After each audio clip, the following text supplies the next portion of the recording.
Now, it's not like the Panthers ran away and hid in this series, but they were the feistier, more energetic, more opportunistic team.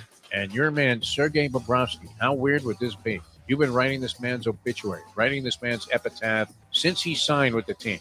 It seemed like a good idea for what, about 10 minutes, Libby, until we saw him play? I don't know. You were ahead of me. You started calling him blind. You swore that he had a vision problem. Yes, we signed a guy with a cataract. Unbelievable. A tick, I think we discovered. Did he have a tick? Yeah, he had one of those things. Or he does like some weird winking all of a sudden. And you're thinking, are you trying to tell me, like that you're saying something, but you really don't mean it? What is it that you're doing, Bobrovsky? Communicate with me. He was communicating with his banker. That's all anybody was talking about. That he was making his $10 million that Dale Talon doled out for him when he could have signed any number of other attractive free agents. The time. Wake up with Defo, joined by Lubie. Welcome to the Defo Show.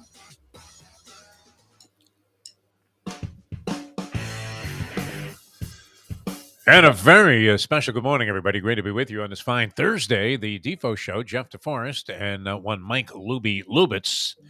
And, that exhilarating kind of fatigue, isn't that a great thing to have, Michael Lubie Lubitz? Because it wasn't easy to just pass out and go to sleep after the euphoria of seeing the Florida Panthers triumph with 4.9 seconds to go in a game. Matt Tkachuk with his father, Walt Tkachuk, the great Walt Tkachuk in the audience there. Walt's put on a couple of pounds since he left the NHL. There's a Walt Tkachuk? I know Keith Tkachuk. Keith Tkachuk, yeah, not Walt Tkachuk. Walt Tkachuk? Am I going? Who's Walt Tkachuk? Walt Disney. Walt Tkachuk. I don't know. I was thinking Walt. I'm not thinking clearly because I'm still seeing stars, man. It was just unbelievable, this game last night. Among a handful. Now, I know it's not a championship game. I mean, it gets us into the Stanley Cup Final. Notice it's us now, the Florida Panthers, a team that we wanted to distance ourselves from for most of the last 30 years. With the exception, maybe. Honestly, that was your joke. Is when will they be mathematically eliminated in November or December? And unfortunately, it was no joke. I mean, for most of the 30 years that we've been watching this club, they started out. I mean, they were better than you could have anticipated because expansion teams were handed no chance back in the day. This was 93-94 season when they came into existence. Almost, as improbable a thing. I remember, I was doing a lot of sports talk on 610 WIOD at the time. And I guess eventually over to QAM. And the questions were always swirling. Hey, can hockey work here? Can baseball work here?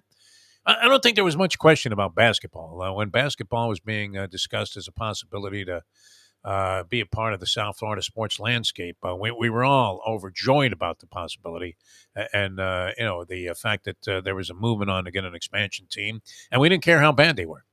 And we didn't care if they were bad for a long period of time, which with the rewarding of futility, unless you're involved in a process like the Phoenix Suns were, like the Philadelphia 76ers still are, it was probably, going to be relatively soon before, you would be looking at having a couple of at least good players that you had acquired from the draft, drafting 1, 2, 3 on a routine basis for a couple of years. You're bound to come up with a Glenn Rice or somebody that you can bring in as a rookie and cultivate yourself into a star. And we've had that theory here with the Panthers forever, right? Barkov is going to be a big star. Huberdeau is going to be a big star. So many others. I mean, Radek Dvorak. Wow, can you see this guy skate? Unbelievable. What do you average? About 4 goals a season, Dvorak? But he could fly, man. He could flat out fly up and down the ice. He was great to watch. We've tried trades. We've tried significant trades, including the acquisition of the great Pavel Bure, and that didn't work. We brought in goaltending and looked to be an outright failure, didn't it? Bringing in Bobrovsky, probably the most high-profile guy that they acquired as a free agent. Since there was a trade with Bure, I guess. But Bure, I think they traded with Vancouver for Pavel Bure at the time. And it was great because Bure had just led Vancouver on an incredible Stanley Cup run, much like this one, where although he was kind of doing it as a sole force. Yes, he was indomitable offensively. He was yes. It was fantastic. But the cherry picking, I guess, was something that eventually would prove to be somewhat detrimental when you were always 5-on-4 at the other end of the It's really ice. different than Kachuk. Yeah. Kachuk's Pavel would be at center ice making out through the glass with Anna Kournikova, and the rest of the team was, blocking pucks with their chin. Hey, Pavel, don't worry, we'll get you the puck. But so much futility with this franchise over the years that you had given up hope. I mean, this we often say is a city of false hope, and every year they tell us these teams are going to be good, and wow, we're doing the right things, and the process, and trusted, and this and that. And every year it's the same thing, right? We look at the standings, in November and say, how about that? Pretty close to mathematical elimination before Christmas in a league where everybody makes the postseason. Yeah. Everybody gets in. Yeah. So, and it didn't seem like it was any great distinction to make the playoffs this year, did it? I mean, let's face it, there was very little optimism. Their hockey franchise when they made it as the 8th seed, barely crawling in, needing help and assistance in the last couple of games. Next to last day of the regular season, they finally qualify as the 8th stinking seed. And what are you looking at? Probably the most insurmountable mountain to climb, and that would be getting by the Boston Bruins. And quickly, even though not being badly outplayed, you're down 3-1 to the Bruins. Incredible, right? And you're trying to hang in there in a game 5 here in Boston, and you win that. You have 2 of 3 left in Boston, for God's sake. Thank God for the curse of Bob Kraft, my friends, who, by the way, has done it again. What level of cheating does it take to have OTAs canceled, for Christ's sake? Yeah, that was interesting news. I was like, what are they doing? No one even pays attention to them anymore, and they're still cheating. Thank God it's a sidebar. Yeah, nobody cares about these guys, right? They have to figure out if Mac Jones can be their quarterback.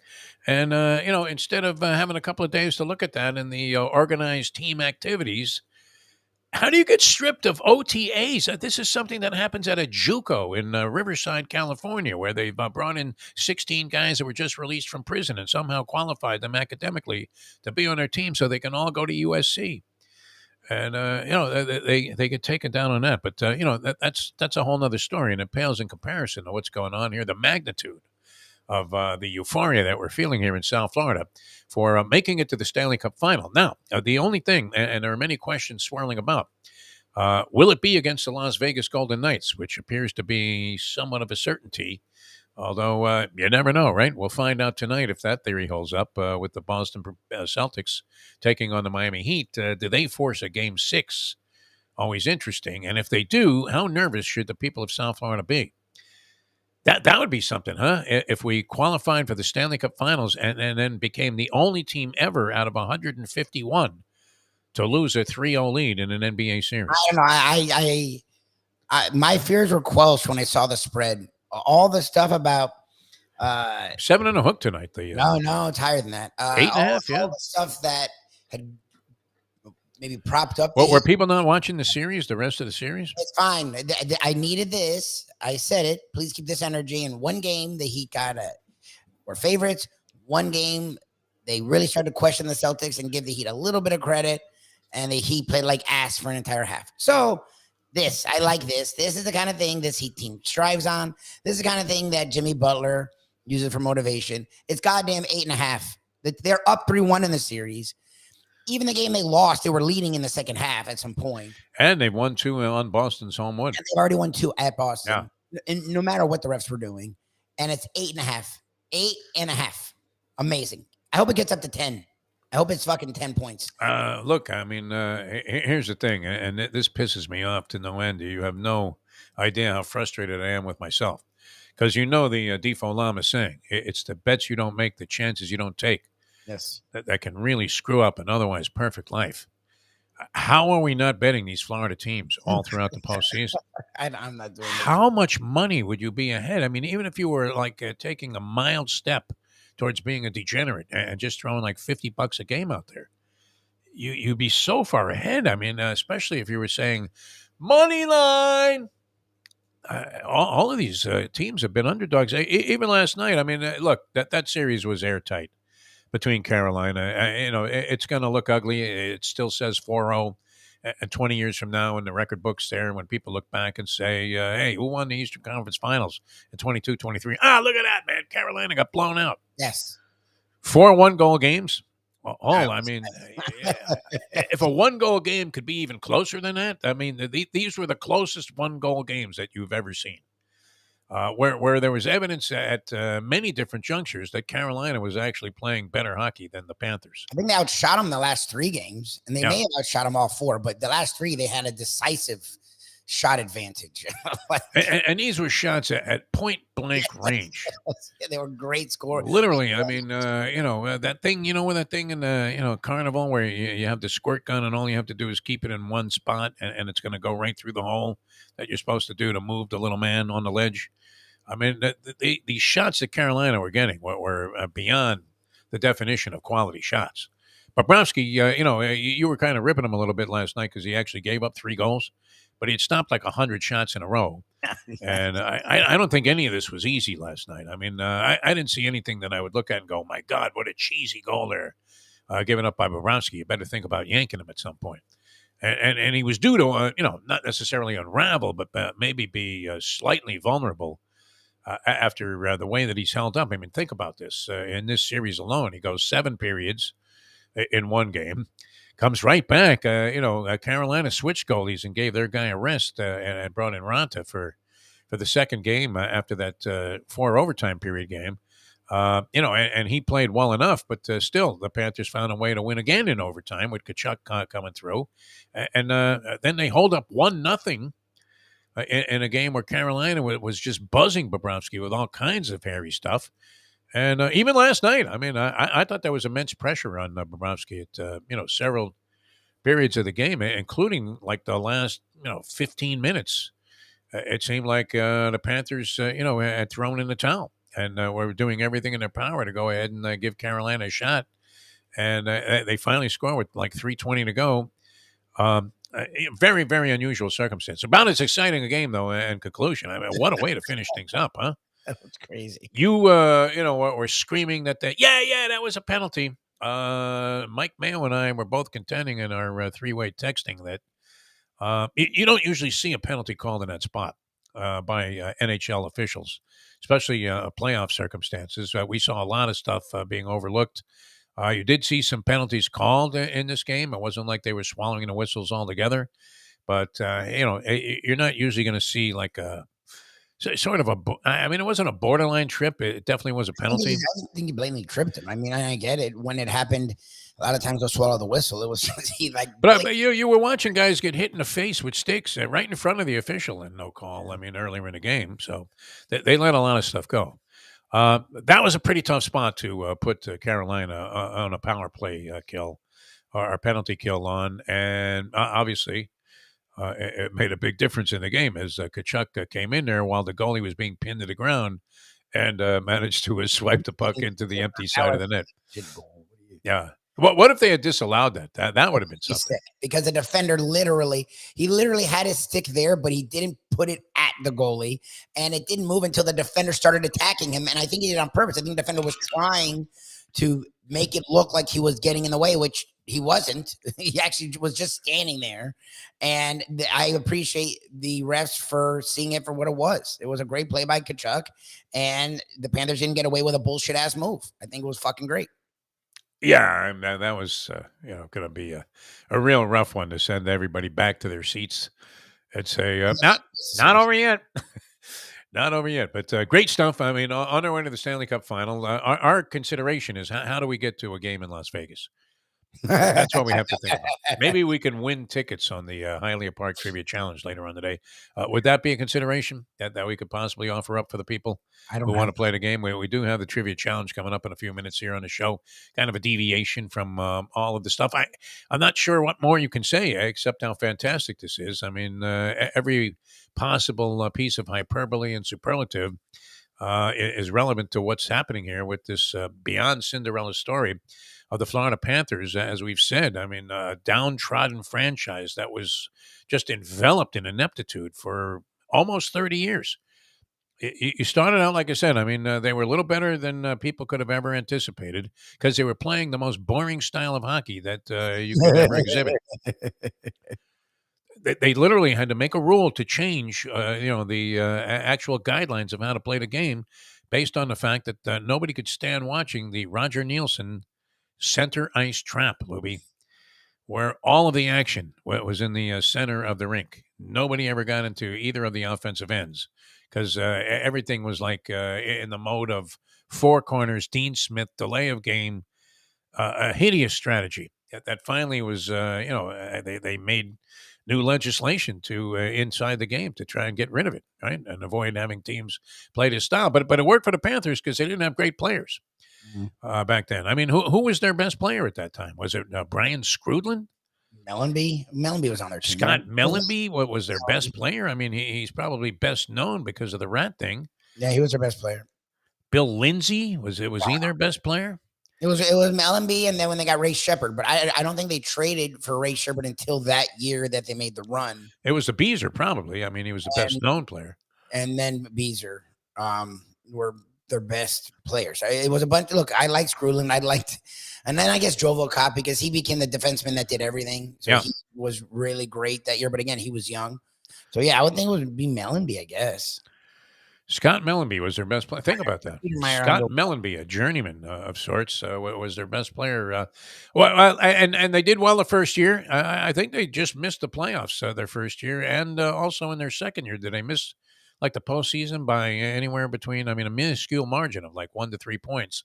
And then they finally make the postseason, and it looks like they're going to be eliminated right away, much like this year. They face a series of killer teams. And mow them all down, right? Unbelievable, right? They ended up beating Pittsburgh, the Bruins, and the Flyers in those three series to make the Stanley Cup Final, only to run into an absolute juggernaut, right? Yeah, Uwe Krupp and the Colorado Avalanche. Uwe Krupp scored the game-winning goal. Hall of Famers. I mean, Waugh was literally at his peak, and he had already won Stanley Cups early in his career. And he was goofy good in that series. He really was. Forsberg, who was probably a top 3 player in the game. You had Sakic, who was probably the best player in hockey at that point. Listen to your total recall of NHL guys. You had one of the great defensemen who I think went on to win with the Devils after that, who was on their team. They were loaded. That team was so fucking loaded. And it was like, damn it. Like, you just went through 3 murder. Like, literally, the Bruins had Cam Neely, Hall of Famer. Then you went to the Flyers, who had one of the great lines led by Eric Lindros, Hall of Famer. Then you had the Penguins, who, yes, they weren't the Penguins in the early 90s who went back-to-back, but they were the Penguins. They were damn good. Yeah. Lemieux and Yager. Yeah. And so you're like, all right, they did it. Oh, now they have the Avalanche. Like, what the fuck? Yeah, it was rough. And Beezer held everybody in there, but they didn't have the talent to compete with that team. It was amazing what they did. This team is talented, and yet, wow! I mean, I just saw where Bill Zito. I don't know what this is based on. Is it based on the postseason? Because if it is, then Zito is the executive of the year by far. But the Vegas guy, whoever the general manager is there, has gotten no consideration. There are actually 3 candidates for executive of the year, GM of the year. Zito's one of them. The other is from the Dallas Stars, who are facing elimination tonight against the Las Vegas Golden Knights. And we are rooting for Las Vegas openly to win tonight. We want that matchup etched in stone, and that would give us, I think the Stanley Cup Finals won't begin until a week from Saturday, somewhere in that range. The NBA is not touching their dates. The NHL said they may, if it's literally 2 sweeps, they may move it up. They might advance the start of the finals. They can do that? Okay. Yeah, for sure. I mean, if you have a week and a half. I guess you don't want to disappear from the spotlight for a week and a half. And all of a sudden, we're talking women's college lacrosse here on the show for like 4 days, and then going, don't forget that Panther series gets underway soon. That should be a doozy there against the Las Vegas Golden Knights. Exactly. All right, so where are we going to stay when we get out to Las Vegas? Number one, can we find anybody out there in the listening audience with a couple of dimes that will support Lubie and me going to Las Vegas? Well, aren't you the king of comps? You haven't gotten any Vegas comps? I could get some rooms out there. It's not like a period of time. The hockey series notwithstanding, that's not going to sell out the city in terms of rooms. It's a dead time. The summer, who's running to Vegas in the summer? You could fry an egg on your head. You literally could. Are you kidding me?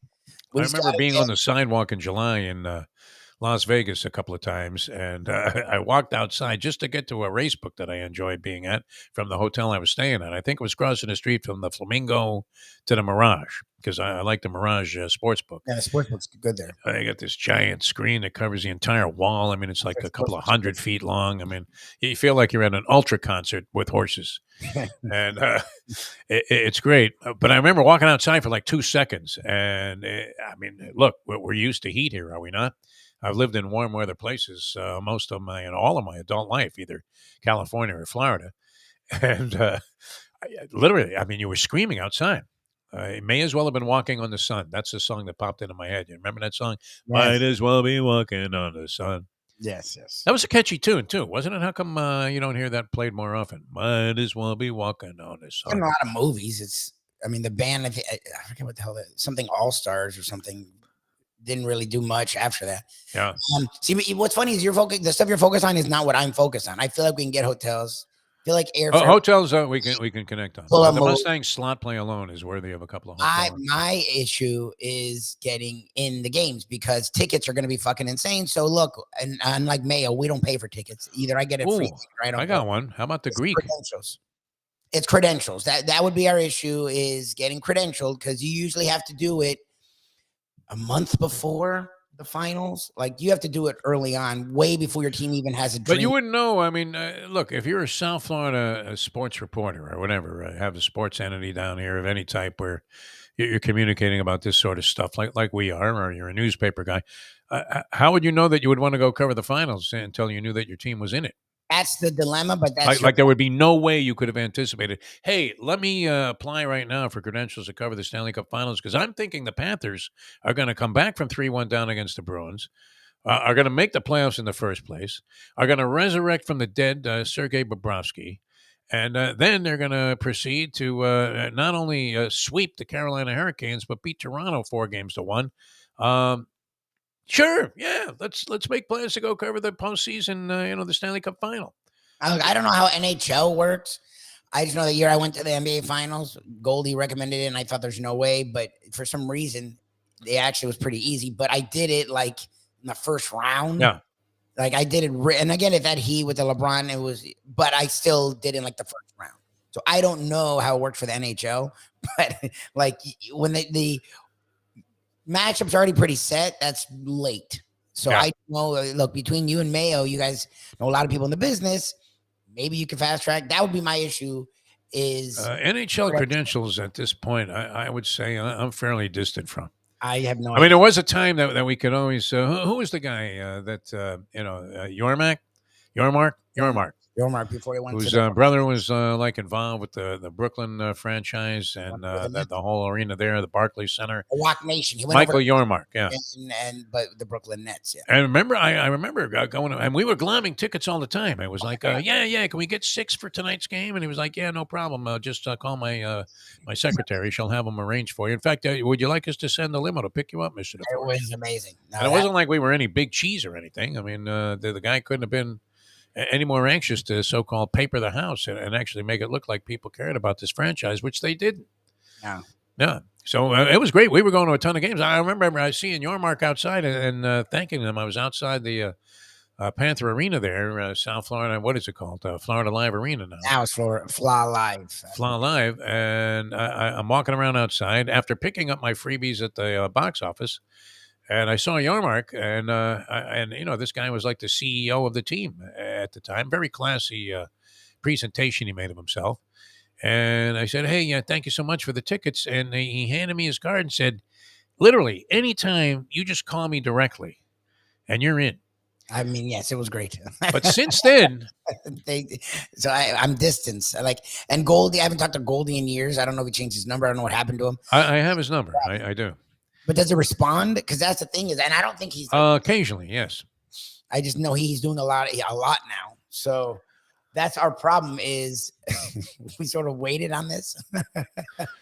Well, no, I mean, there would have been no way you would have anticipated this. First of all, I mean, you had there was no indication whatsoever that you were going to be following South Florida into the Stanley Cup Finals and the Florida Panthers, and then against Vegas, there was certainly very little evidence that was going to be something that you were going to have to consider, that the finals were going to be in Las Vegas, and so it worked out great. Couldn't be a better scenario.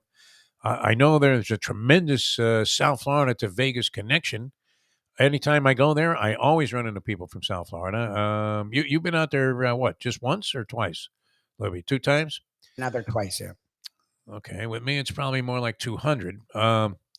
Every time I go, I run into people from South Florida, including that embarrassing incident when I was coming out of the Sheena Easton David Cassidy show at the Rio.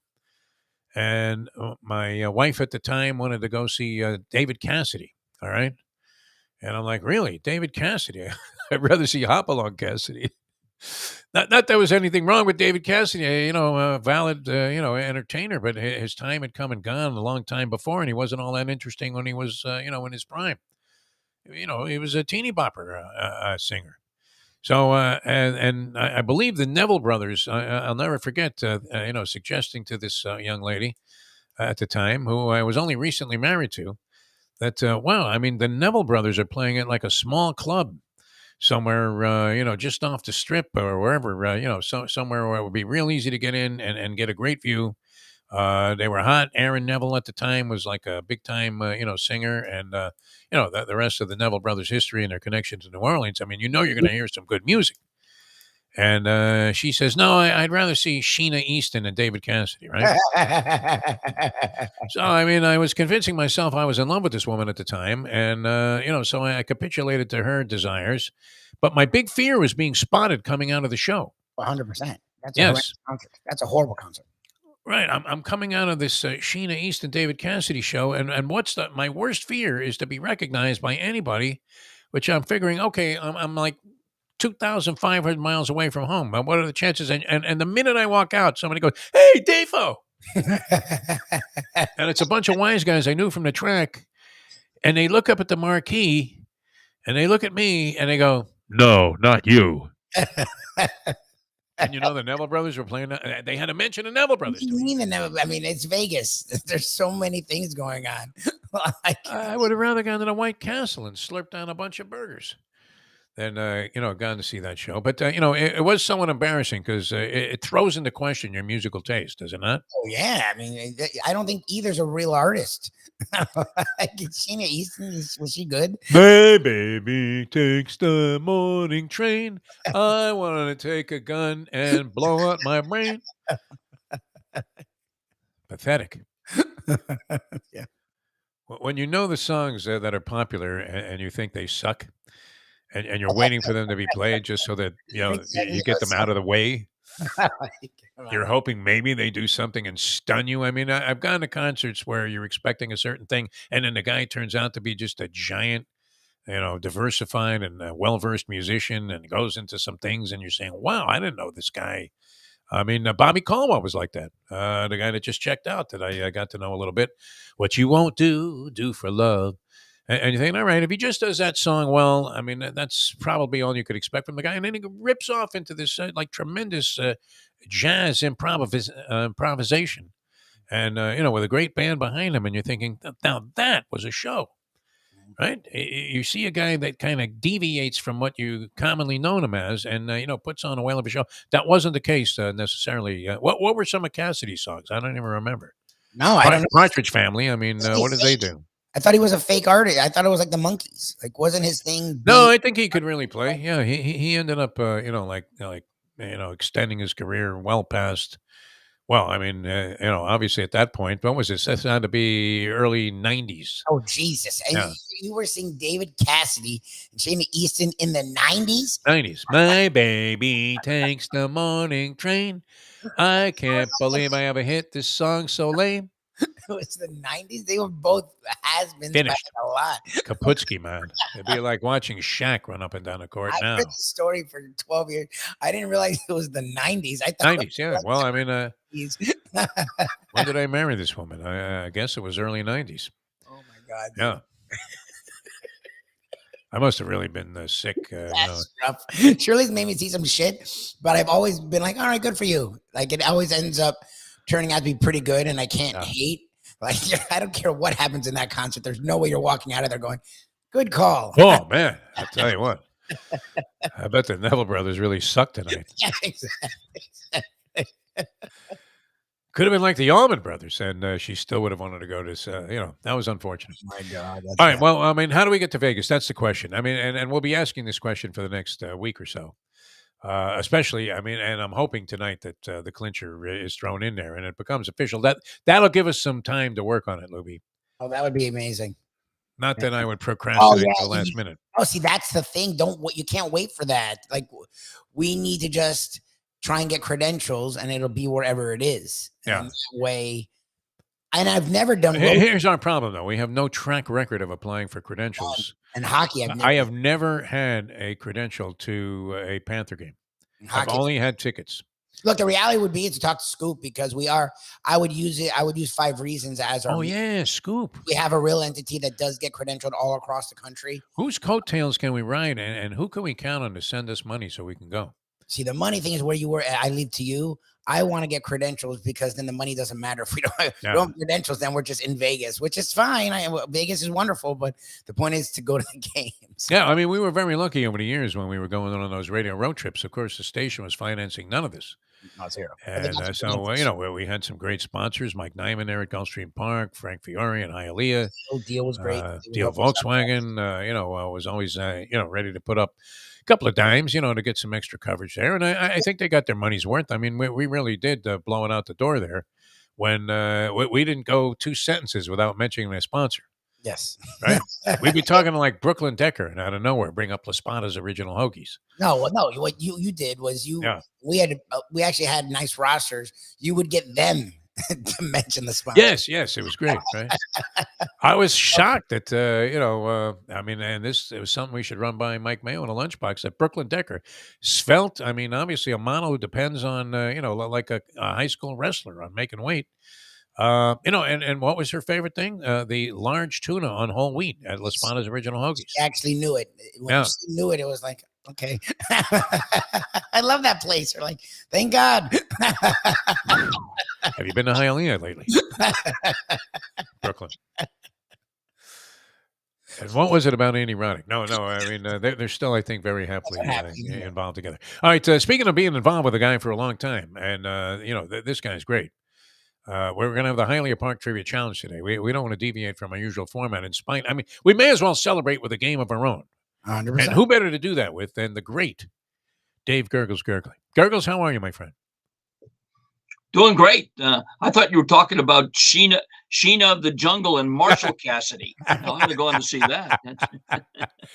Marshall Cassidy, I'm sure he was a decent human being, but was one of my least favorite announcers ever. I thought he was horrible. Mine too. Yeah. By all means. I put him behind, and I like this guy personally, Ross Martin, who was known as Aqualung and was a long time. His 2 gigs, I mean, it's not like he had Santa Anita and Saratoga like Miramati. He had Gulfstream Park, one of the prestige meets, but it was only 2 months long at the time. And then Finger Lakes was his other gig. And it sounded like he was underwater, didn't it, when the race started? Boom! Yes. And so we called him Aqualung. He didn't necessarily understand the reference that we were making, but a good guy, a reasonably good guy. I think he had a bad hairpiece though, which was another reason that he sort of stuck out of the memory bank. Ross Martin, good voice though.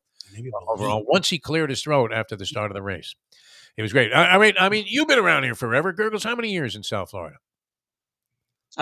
Came here in the first time in '74. Went back, taught high school, coached basketball for 7 years, and came back permanently in '82.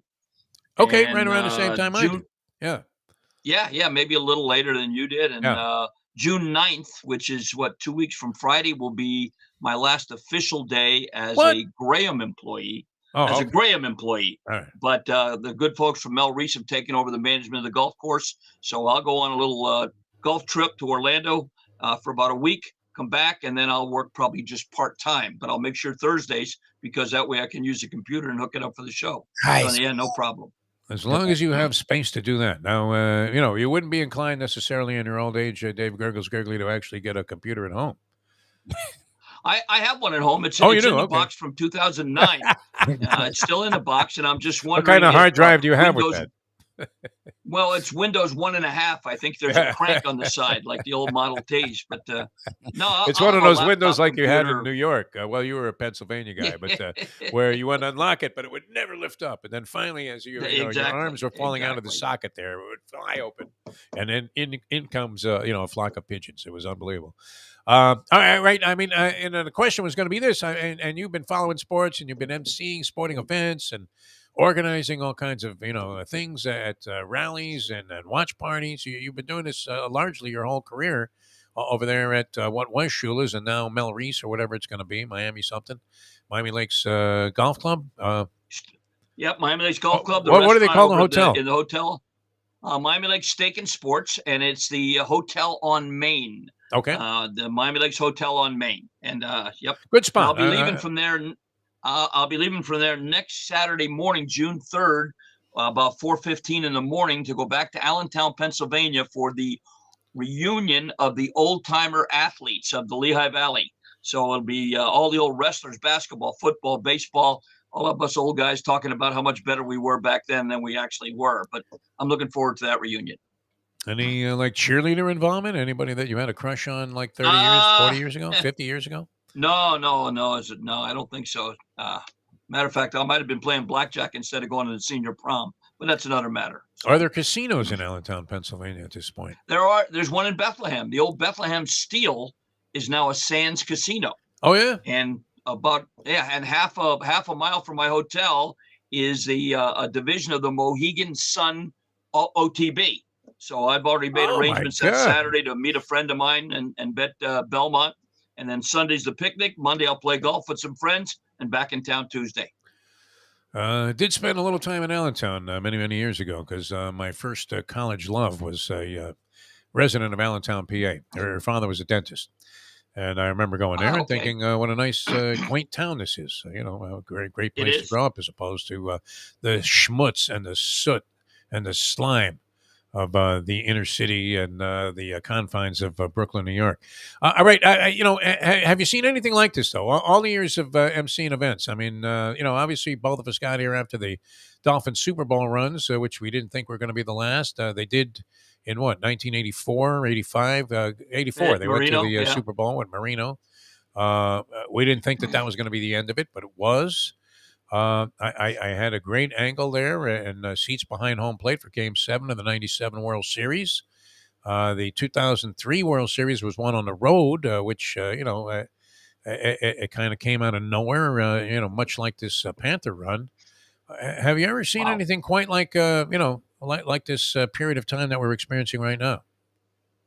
Oh, it's really terrific. I remember the 96 run like yesterday. Yeah, that was great. I was working at Stake 2 then, and my boss then, Billy Herman, got 500 rubber rats to throw at the screen every time the Panthers scored. And so how many did you throw at Billy? Again, and now it's I would have thrown real rats at that son of a bitch. But that's another matter.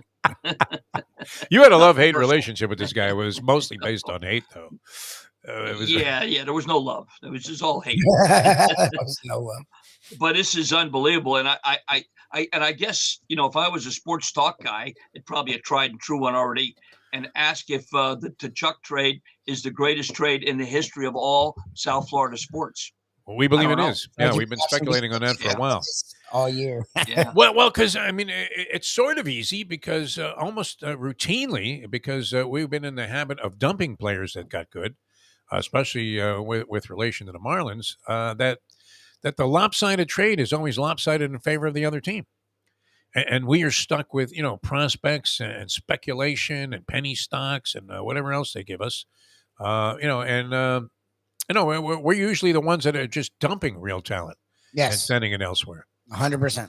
Or underestimating a guy so badly that we send a guy packing who eventually becomes absolutely amazing in any other environment. It's kind of the curse of South Florida. But rarely are we on the receiving end of a deal like this. And yet it took balls to make the deal because it wasn't like they gave up nothing to get this guy. And right. You obviously are changing the chemistry of the team and the organization. And it looked like it wasn't going to work out for the longest period of time. And now all of a sudden, this guy, Tkachuk, is playing like he was the best team sports player Yes. are among them that we've had down here, and that's saying a lot. Yeah. Yeah, probably the best since did we acquire Ernie Ladd or Buck Buchanan? One of those guys early played with the Dolphins, but that's a crossover trade there from wrestling. So I can't even think of a trade that's close, though. I mean, the Shaquisition was big. Roberto Luongo? Did we get Luongo in a trade? Luongo was in a trade, yes. Luongo, but we didn't do anything with him. Like, yeah. The two I think of are Zoe, that he went from like a 7-8 seed to being a top 3 contender every year that couldn't get over the hump.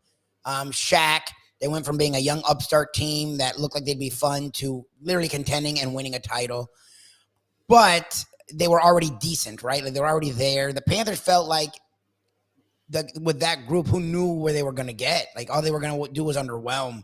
Like this totally changed everything. They went from being a team that was a 1 seed that you felt was going to lose in the first or second round to being an 8 seed who you don't think is going to lose. Like, I don't know. It's hard to find a trade that really changed the culture like this. Like, this is ridiculous. What Chuck's done. Hanley Ramirez. How about Hanley Ramirez? Hanley, Josh Beckett and Mike Lowell. Darren Dalton. Yes. Yeah. Everybody credits Darren Dalton with winning that World Series, even though he hit like 240 when he was a Marlin.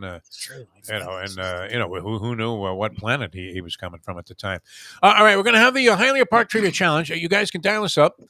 954-417-0070. Are you, kind of top heavy on hockey questions today by any chance? I think I'm going to save my hockey question for the bonus round, but we'll see. I've got a whole bunch of stuff, so we'll see. All right. Well, we're looking for a game that's as exciting as last night's Panther game, where, maybe the Chronic pulls it out with 4.9 seconds to go while chewing on his mouthpiece.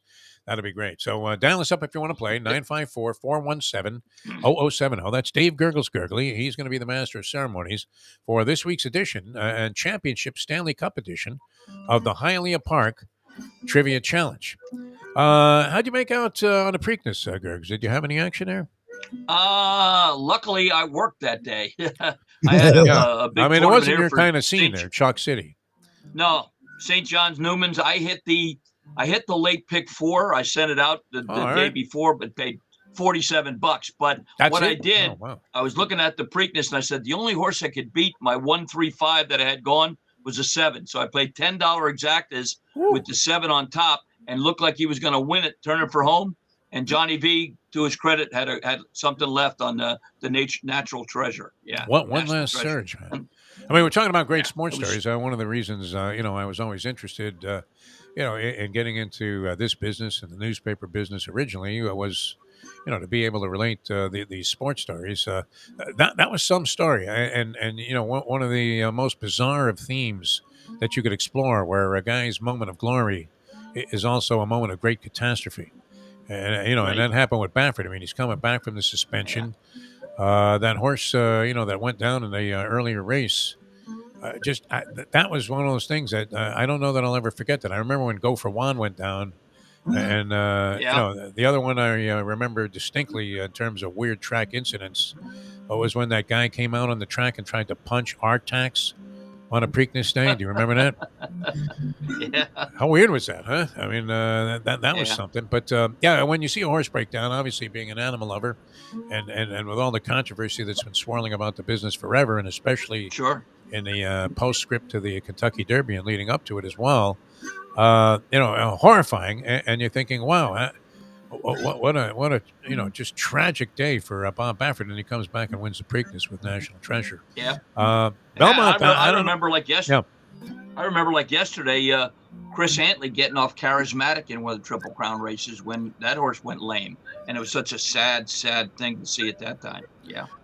Yeah. What was the Ronnie Franklin and Bud Delp? Spectacular Bid. Spectacular Bid. That was a weird one, huh? When they were coming around at Belmont, everybody, there was all kinds of controversy. And then I was out on the West Coast when Spectacular Bid smoked the Great Flying Paster in a series of races out at Santa Anita. Very, very exciting. But, let's hope the Belmont brings, this element of, electricity that you would be expecting from a Triple Crown race, because it was kind of deflating to see the small field and, the Chalk City that took place there with Mage and not firing in the stretch and being unable to be a contender for a Triple Crown would have made this a lot more interesting. All right, we're coming back. Should be a good game. Hialeah Park Trivia Challenge. Jeff DeForest, we got Mike Lubie Lubitz, Dave Gurggles Gergely, 954-417-0070 on the phone lines. And we can't say enough good things about the people at Hialeah Park. Gurggles, you've been associated there for a long time, as have I. Yes. Still remember the first time I walked in there. It was literally a degenerate Disney World. It was absolutely fantastic. Surprised DeSantis hasn't thought about shutting it down, right? People are having too much fun there. He could be handing out copies of Mein Kampf at the gate and telling people, don't go in there. People are having a good time. He's okay. From what I heard, the last I heard is he's thinking about banning geldings because he's not sure about their sexual orientation. Yes. So I hope that doesn't occur. Oh, no. Surprised we still have horse racing with this guy running the state. It's amazing.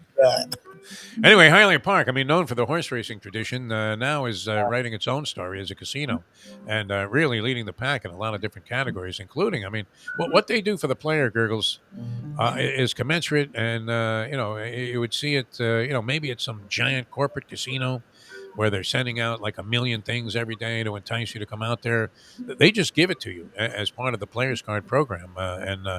Get yourself a Players Card when you go to Hialeah Park, and you're going to be entitled to all kinds of great things, including things like free valet parking and food and drink discounts, free play, all the things that you love when you go into a gambling environment. All your favorite Vegas-style games. The Champion Simulcasting Room would be a great place to take in the Belmont Stakes, would it not? I know you. What's great about you, Gurggles, is you can go either way. You can go into your own little shell there, and have the private screen. You like to do that, or you're high-fiving the El Capitan at the bar while hoisting a couple of Coronas. Yeah, I remember when Real Quiet won the Derby. I was at Hialeah betting it with some friends, smoking a Perdomo cigar with a beer in my hand, and I think the horse was 8-1 when he won. Yeah. And I was my typical obnoxious self, and I was walking through the clubhouse yelling, "It's real quiet in here, fellas." I remember so Hialeah Park, fond memories for me. And I'll be there. I think I have to go down to Doral today, and on the way back, I may stop and make a couple wagers right on my way. A couple of horses, yeah. I saw no yeah, Belmont. It's easy to get to. Yeah. Yeah. What are they racing I think Monday? what people really need to know, the casino is great, the simulcast is great, but the ease to get in and out of Hialeah is terrific. Yes. Whether you're in Broward and you just take 75 right down to the Palmetto, get right and run right in from 74th Street, Miami Beach, you come west. That's what Calder and Gulfstream, or at least Calder, tried to do, is say they were tough to get to, really easy to get to. Oh, yeah, 95 to 103rd Street, hook a left at the home of the Thoroughbreds, Hialeah High School. And right down what is now like John Brunetti Way or something like that. East 4th Street and into the clubhouse, and you feel like you stepped off the face of the earth into some kind of, godlike utopia. I'd say it's absolutely great.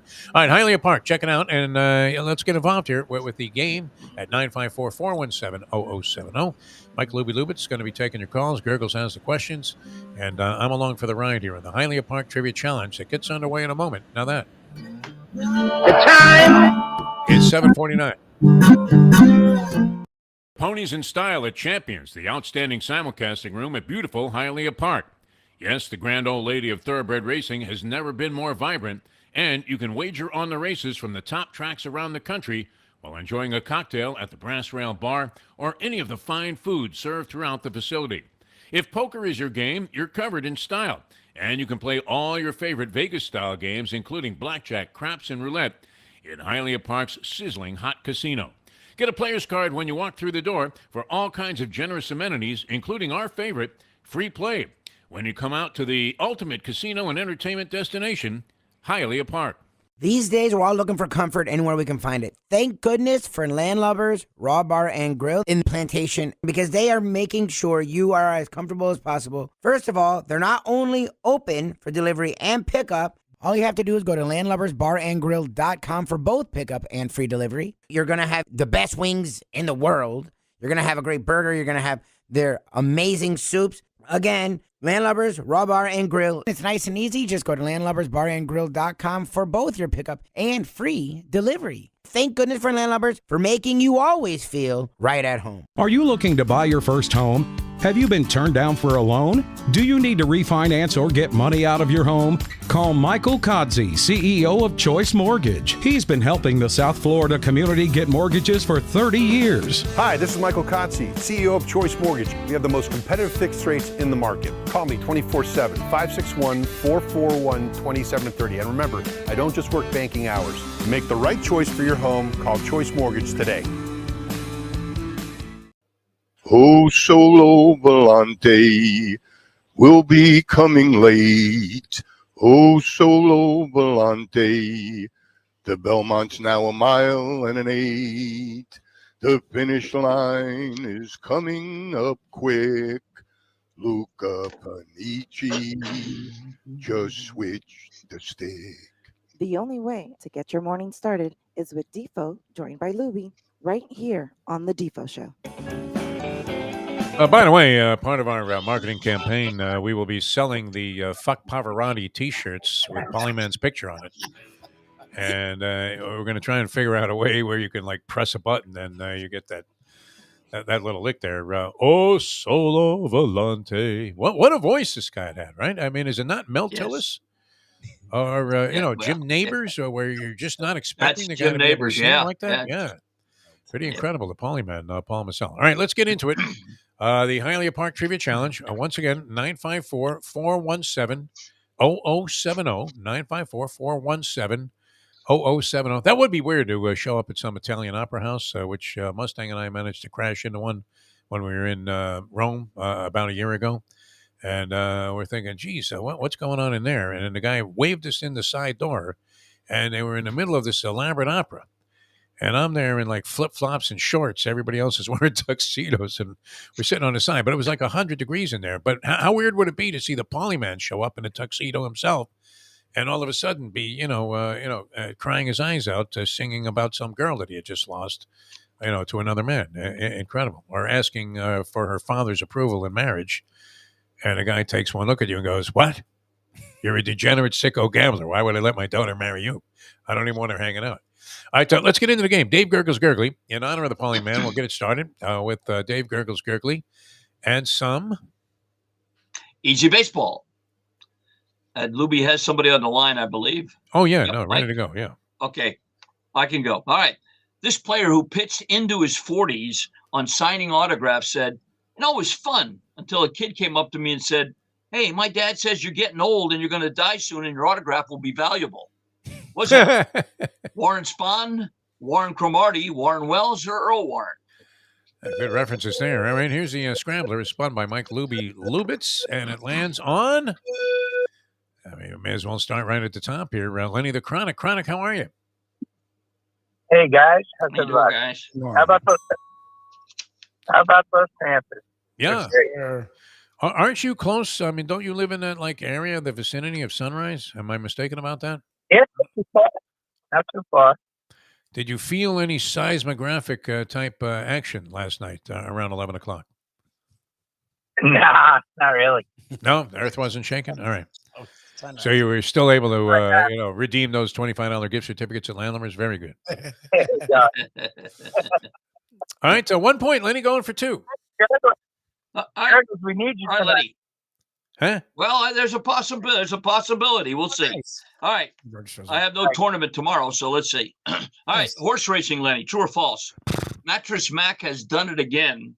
At an OTB site in Colorado, he bet $1 million on Maggie to win the Preakness, announcing anyone who bought furniture between the Derby and the start of the Preakness would get their money back if Maggie won the Preakness. True or false? I'm going to say false. That is false. All right. That's false. Yep. Yeah. Is he giving up on that scam or whatever that is? He does? I don't know. Something I'm trying to think of what event it was, but he just did something. Yeah. I saw him actually. I don't know if it was a Preakness broadcast, might have been the Derby. And they had Mattress Mac in the background sending it in. Yep. And I'm thinking, what kind of wad of cash does this guy bring? To the mutual clerk, because, you can't just, send it in off a credit card or something or out of your bank account. I mean, you have to bring the cash. But what does he bring? A suitcase? Have you run into this guy at the track ever? I have not. I think he's just got an account. He's probably got credit, unlike you and I. Yeah, no, they had him. Pictured at a parimutuel clerk's window, sending it in right behind like Eddie Olczyk on the. I think it was the Derby broadcast. I think he had to jump. I was going to say bump Johnny Weir out of the way to get to the window. Are you really, comfortable in that fur coat, Johnny? As it's like 100 degrees at Churchill. All right, 2 for 2, Lenny with the true false, going for 5. Baseball. I know that you like baseball. As the Paulie man would say, a little known fact, Defo, the record for the most major league games played without getting caught stealing is 1,206, believe it or not, set by Gus Triandos, who attempted and successfully stole just one base in his entire career. That steal came versus who? Oh, wow. Cleveland Indians, New York Yankees, Minnesota Twins, or Detroit Tigers? Gus Triandos. Let's go with the Yankees. Yankees. Yes? Right? Wow. Is this really got it right? Yes. The catcher was Darren Johnson, the pitcher Zach Monroe, and Lenny got that one right. Wow. Imagine this guy's running on Yogi, Gus Triandos. Who was he with? Cleveland all of those years? Cleveland Indians? No, Baltimore. Baltimore. Yeah, Baltimore. Okay, very good, Gurggles. Guess what? It's Panther time for Lenny. He's going for the sweep. Let's see if he can do it. All right, Lenny, golf. I know you're a big golf fan. There have been 3 double eagles in the U.S. Open history. Which of the following did not record a double eagle at a U.S. Open? Did not. T.C. Chen, Sean McKell, Nick Watney, or D.A. Points? Oh, Jesus. So it's Sean Watley. Huh? No, it's either Nick Watney or Sean McKeel. Yeah, you're combining names. Good job. He's trying. Nick Watney. You're trying to get both of them at the same He's time. going with Watney. Who'd you say? No, Watney had a double eagle at the Olympic Club on a 522-yard 17th hole. D.A. Points, whose claim to fame is winning the Pro-Am at Pebble Beach with Bill Murray. So it was D.A. Points. Hang around. All right. Very good, though, Lenny. Lenny the Chronic setting the pace there with 5 points and has us off to a good start. 954-417-0070, Hialeah Park Trivia Challenge with the great Dave Gurggles Gergely, who, of course, always proud to represent. And, Perdomo Cigars, I mean, you talk about a mainstay here in South Florida. Now, well known around the world, the Cigar Aficionado has had them ranked up there in the top 5 for, it seems like, 40 years now. And Nick Perdomo doing a great job. Tell us about the fine product they make.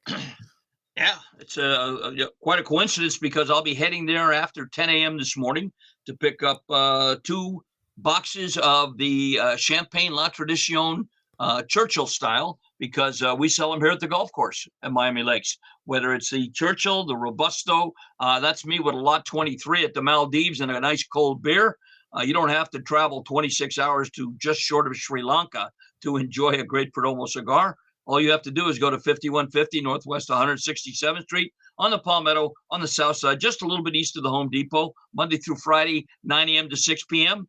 On the weekend, Saturday, Sunday, they'll probably be closed Memorial Day. So today or tomorrow, great day to go by there, say hello to Nick, congratulate Nick Jr. and his lovely wife, Laura, on their arrival of their daughter, Lucia. And we sell them right here at Miami Lakes Golf Club, right next to the Premier card that we sell too. But 305-627, the number, 6700, the number to call. www.perdomocigars.com, the place to go. And if you're going to go on a weekend, go online to Perdomo Cigars and find a retailer near you that sells them to you. So this weekend, to celebrate Memorial Day, remember all our veterans and enjoy something. Hopefully the rain will stop and you can get outside and enjoy a beautiful cigar from Perdomo Cigars. Well done, Dave Gurggles Gergely. All right, we're going to continue in just a moment. The Hialeah Park Trivia Challenge. You can jump in at 954-417-0070. Got Dave Gurggles Gergely, of course, the master of ceremonies. Mike Lubie Lubitz handling all the technical aspects and at the phone lines. And I'm just here, cruising along for the ride. Having a great time with you people here on this Thursday edition of the Defo Show that continues with the Hialeah Park Trivia Challenge in a moment. Now that. 8 o'clock. Folks, Tony Segreto here. Let me ask you a question. What do you look for when you go out to eat? Good food, obviously, friendly atmosphere, not too loud, but good energy, reasonable prices, and a place where you feel comfortable. All those ingredients, no pun meant there, are hard to find unless you're talking about the Texas Roadhouse.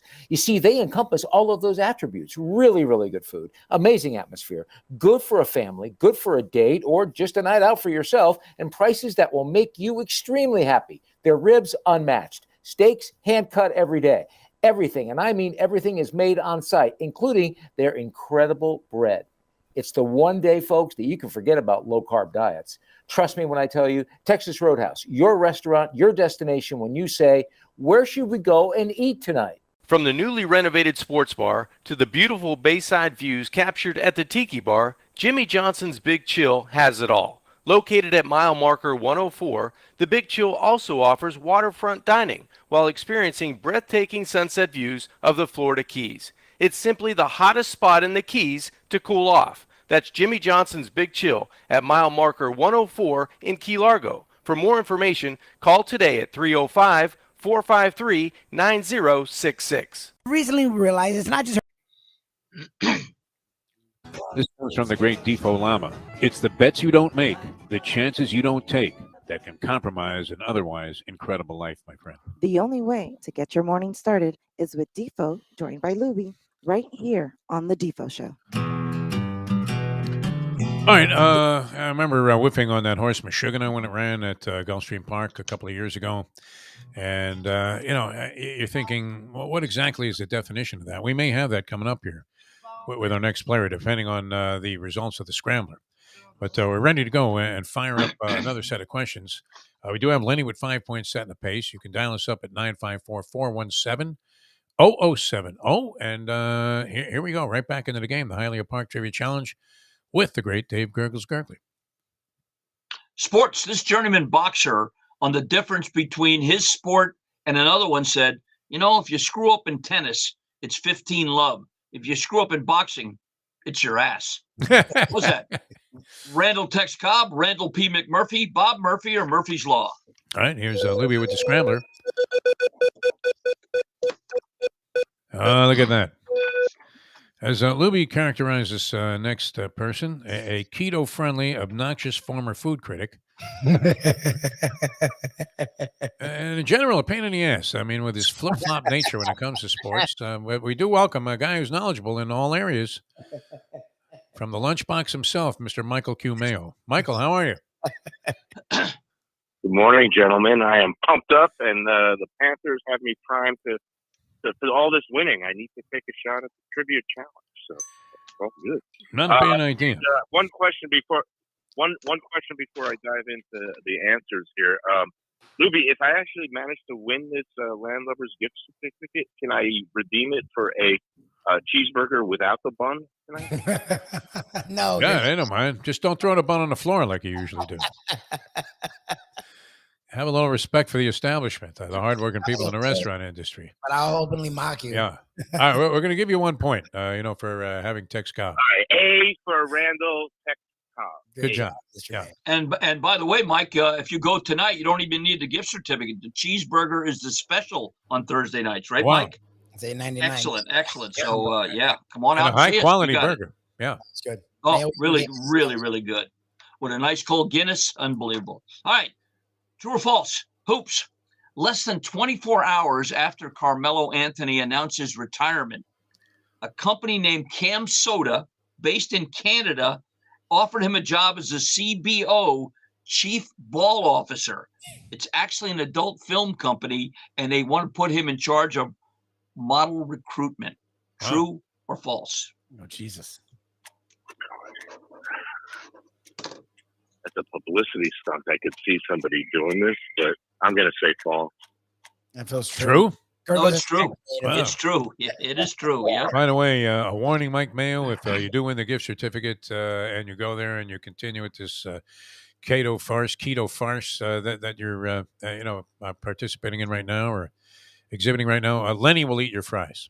Lenny's already the chronic has laid claim to your French The fries Yeah. and the bun. There you go. I'll have both of those. And I hate to disrupt the flow, but just to clear up one thing on the whole Kachuk thing, Yeah.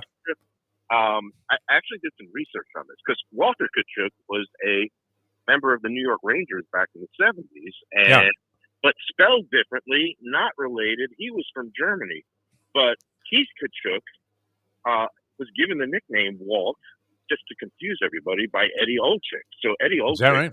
Yeah, started calling him Walt. or against him, and started calling him Walt, and it just confuses everybody. So Walt. Good clarification. You have become Mr. Puck, man. It's unbelievable. Gurggles, you should see the stats this guy is like sending us via text. Like 100 downloads of stats. Yeah. I thought he was working for the Elias Sports Bureau all of a sudden instead of doing Mike. I think I'd rather try one of his restaurant recommendations. Sorry. Okay. All right, here we go. 3-point question. 3-point question. Yeah. Miami Heat. Dwayne Wade and LeBron James rank 1-2 in all-time Miami Heat postseason assists. Who ranks third? Oh, God. Jimmy Butler, Mario Chalmers, Tim Hardaway, or Bam Adebayo? Jesus. Right now, I'm going to say Hardaway. That's what I would say. That's the obvious one. Hardaway is it, the choice. Well, no, you'd both be wrong. The pick Mario is in. Chalmers. Mario Chalmers with 321. Quite a distinction there. All right. At least Mike Mayo, hanging in there like it's Game 5 tonight in Boston. It's do or die, Michael. You get this one right, and you are in first place. All right, baseball. Believe it or not, the great Willie Mays never led the National League in RBIs. However, in 1962, he had 141 RBIs, which would have led the American League over 100 times. Who led the National League that season with 153 RBIs? Willie McCovey, Orlando Cepeda, Tony Perez, or Tommy Davis? Oh, God. 1962.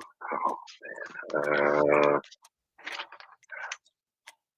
Go with McCovey. I'm going to say Tommy Davis. Yes. Looks like you're paying for your own cheeseburger, Mike.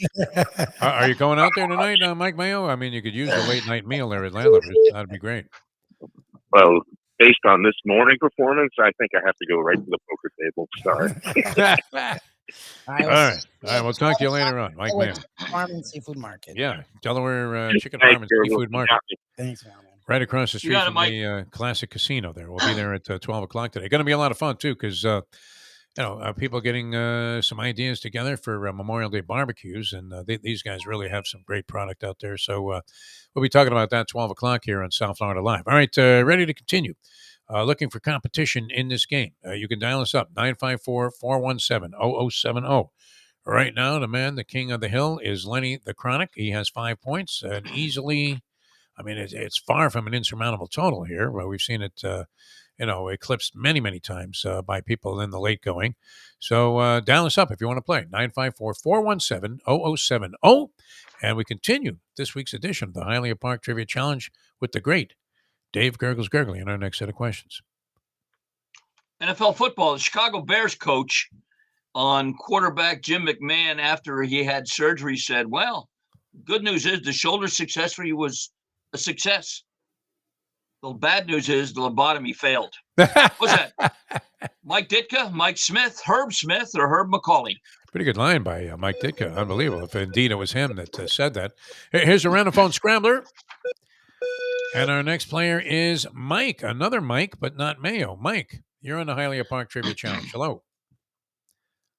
Hey, good morning. Good morning, That is correct. Nice job, sir. You have 1 point. Hoops.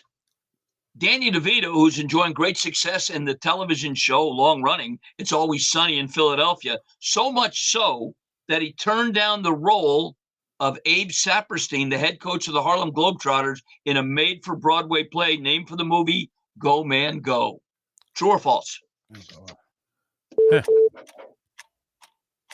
True. True? No, false. I was like, yeah, I don't know about that. You made that I mean, one. between the sandwich commercials and all the things he has going, does he really need to get involved in something of a schlepper nature like that? I doubt it. Playing Abe Saperstein. That would have been interesting. Red Klotz, he could have played also, I think. I had to get a Red Klotz mention in on the program here because, we've probably, gone 7 consecutive days with a Klotz reference.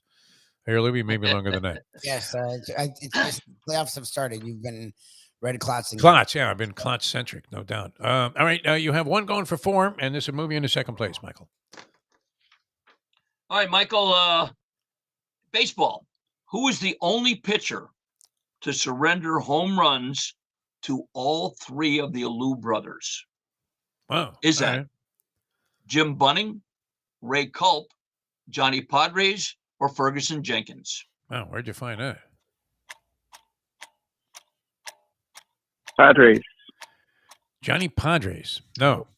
It was Ferguson Jenkins who did it to Jesus off the Cubs and Felipe Alou Jesus in 67, Felipe Alou in 68, Matty in 71. No wonder he ended up smoking like 800 pounds of weed. Ferguson Jenkins seeing triple with these Alous. All right, going for 6 points, second place, Mike, or actually first place if you get this one correct. All right, NFL football. Who is the only special teams player in NFL history to win the MVP? Is that Mark Mosley, Jan Stenerud, Justin Tuck, or Kevin Butler?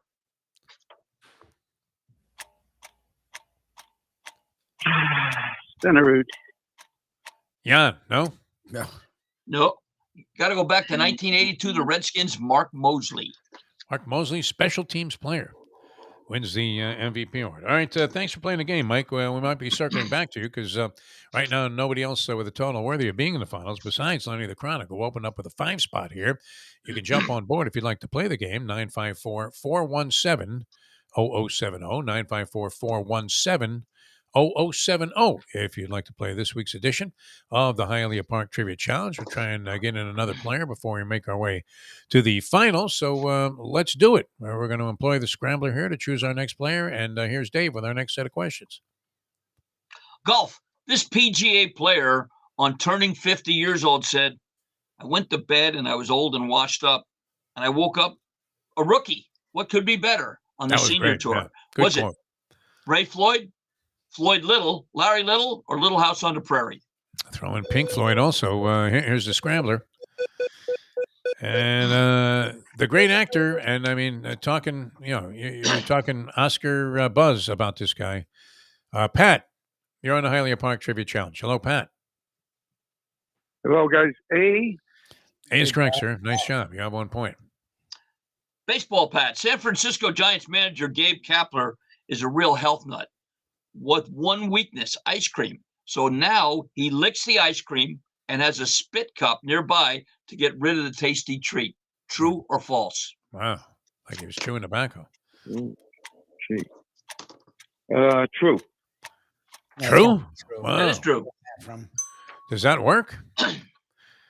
I don't know. mean, I've never we'll done have to try. That'll be Mayo's next obsession, right? He'll be eating ice cream all day and spitting it out. Don't give him suggestions. Never seen a guy that was a food critic. I mean, you would expect him to be a little bit eccentric, man, but this is Rex Reed with a fork, this kid. It's unbelievable. All right. 2 for 2, going for 5. All right, horse racing, Pat. Who was the last jockey to win back-to-back Preaknesses? Was it Mike Smith, George Velasquez, Victor Espinoza, or Irad Ortiz? George Velasquez, B. No. Easy one for Jeff. It was Victor Espinoza on California Chrome and American Pharaoh. Oh. Wow. That would have been my last guess, Espinoza, but very good. All right. What do we got? 5-point question here? Yeah, Yep. 5-point question. This will round One it going up. for 5, I think. Here we go. 6. NFL. Yeah, who was the first NFL quarterback to throw 3,000 completed passes in his career? Okay. Jim Hart, Fran Tarkenton, Sonny Jurgensen, or John Brody? Could be any of the above. 3,000. Brody. Brody. Incorrect. Fran Tarkenton, of all people. A mad scrambler. You're still All in right. the finals, Pat. So hang around. You're in the finals. Yep. All right, we're going to go ahead and retain you for the finals here. The last guy in is the first guy to qualify. You're like the Panthers getting in as an 8th seed, and you're going to have to square off against the Bruins of this game, at least from this season. Lenny the Chronic, who probably has posted as many wins, if not more, than anybody else that's out there in the field. Gurggles Perdomo Cigars, while Lubie puts the finals together. Tell us some more about these fine people. Yeah, this is the perfect time of year to get the Perdomo cigars. You got Father's Day right around the corner. You can go in and buy a gift certificate if you're not sure, but a nice box of Lot 23s or the champagne would be terrific. And maybe get a humidor for Dad as well. Or if you're going in for yourself, go in there, see Donnie at the desk. He'll direct you to the humidor built by our late great friend, the Mad Dog. Take your time making your selection. Say hello to Nick in his office. Congratulate Nick Jr. with the birth of his daughter, Lucia, and put a great cigar in your mouth. They're Nicaraguan grown, but Cuban seed tobacco on the farm in Nicaragua, and they make them perfect one at a time. 305-627-6700, the number to call. 5150 Northwest 167th Street, the place to go. www.perdomocigars.com, the place to find them online. And this weekend, you can celebrate the opening of the turf course at Woodbine with a Perdomo cigar. Is this the first ever, or they're just running their first turf races there? For the season. Okay, yeah. They're just starting turf racing this Saturday. Woodbine has been my saving grace, believe it or not. Over the if last I remember, several weeks. you and I hit a pick 5 in Vegas Nice. at Yeah. Woodbine. Yep. Yeah. Always, And been, I hit somewhat favorable. It's a 20-cent bet. It's a great place. Yeah. Yeah, good spot. I mean, their exacta payoffs are exorbitant compared to other tracks if you get past the favorite, and You even notice sometimes that. That's with the favorite. Yeah, I had. you notice that they're very good. Yeah, I mean, exactas you think are going to pay $70, pay like $122. It's pretty phenomenal if you can hit something there. All right, maybe engage later on. In fact, I have some Woodbine tickets from Preakness Day that I have to cash, which Good. I'm going to plan a venture out to take care of that because I need the money for my bankroll for tomorrow when we'll be out at Gulfstream Park with the Mike Mayo Lunchbox Show. Funny how you have to plan that so you can dodge ATM machine withdrawals, which are easily detectable by, let's say, the wife. And she's saying, you're gambling? Right? I feel like I'm in that scene all the time now with Joe Pesci in Casino where, he's got the blackjack dealer and he says, don't fuck me now. You're gambling with this? You gambled it, you sick degenerate. So you don't want to be detected and have to answer to these kind of, assertions that you're a sick and low-life degenerate gambler. All right, we're ready to go. The Chronic and Pat. I mean, a classic matchup here. This is Celtics-Lakers, which is what the networks wanted, but they're not going to get, as it looks like they're going to get Denver Heat. We're happy with this matchup. Chronic versus Pat for the championship of this week's edition of the Hialeah Park Trivia Challenge. Dave has the question. You guys know the drill. And here we go for the title and the gift certificate to Landlubbers and a chance to meet Lubie out there tonight and pick up $25 and what essentially amounts to very tradable cash, redeemable cash. Here's Dave Gurggles Gergely. Good luck, guys. As promised, a Panthers question. The last time the Panthers were in the Stanley Cup Finals in 1996, their leading postseason scorer was Ooh. Anybody? Nobody? Here's multiple choice. Stu Barnes, Ray Shepard, Dave Lowry, or Pat, who was Go it? ahead. Was Shepard. Shepard. Was it? Incorrect. I thought it was for sure. All right, here are the choices left for Lenny. Sorry about Stu Barnes, Dave Lowry, or our friend Niedermeyer. Wow. Go with Stu Barnes. I was going to say Stu Barnes. Incorrect. Two left for Pat. Dave Lowry or Niedermeyer. Lowry. Lowry. Correct. Wow. 17 points, right, 10 Pat. goals, 7 assists. Good job, Pat. Outstanding, Pat. Pat comes in there late, gets in last, doesn't qualify for the finals, gets in on a very, I would say, questionable rule, and it was kind of like that tripping penalty at the end of the game. Do you call it? And wins the contest and the Landlubbers gift certificate. Gurggles, where are you off to? I mean, what's on the agenda for today? I got a meeting with the South Florida after-school All-Stars for a golf tournament they're having June 9th today. Nice. And we'll be busy. And I'll stop by Perdomo's to pick up cigars for the golf course and come out and play Miami Lakes Golf Club. We're on the premier card now. It's a great opportunity for you to get out and enjoy this nice track. And we will see you guys next Thursday, if not before. All right, sounds good. Dave Gurggles Gergely, ladies and gentlemen, and that is this week's edition of the Hialeah Park Trivia Challenge. All right, get back into talking some pucks and baskets and all other things. The Marlins Jim Sarney asked me this, and I can't even begin to imagine what the odds would be, Lubie. Because remember we were talking about Brian Dela Cruz, and they had this artificially intelligence-generated woman that they have on FanDuel TV. Is that a real chick or not? Do you know? Have you watched this?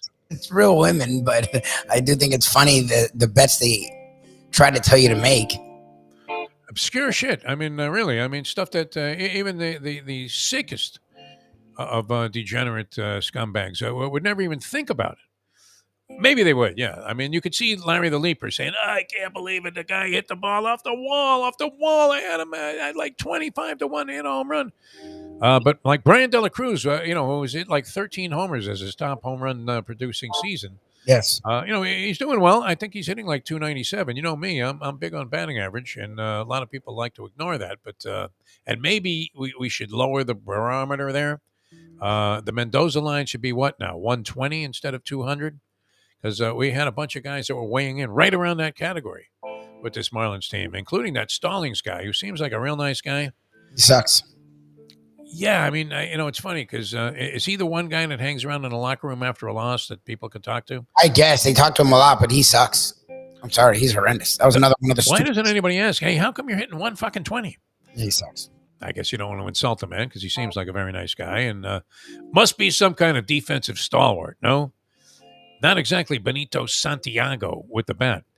But the odds were like 5 to 1 that Brian Dela Cruz would hit a home run in that ball game. And this woman on FanDuel TV was recommending that you go ahead and take that opportunity to try and cash a ticket at 5 to 1, which I don't think 50 to 1 was a generous enough price on that, was it?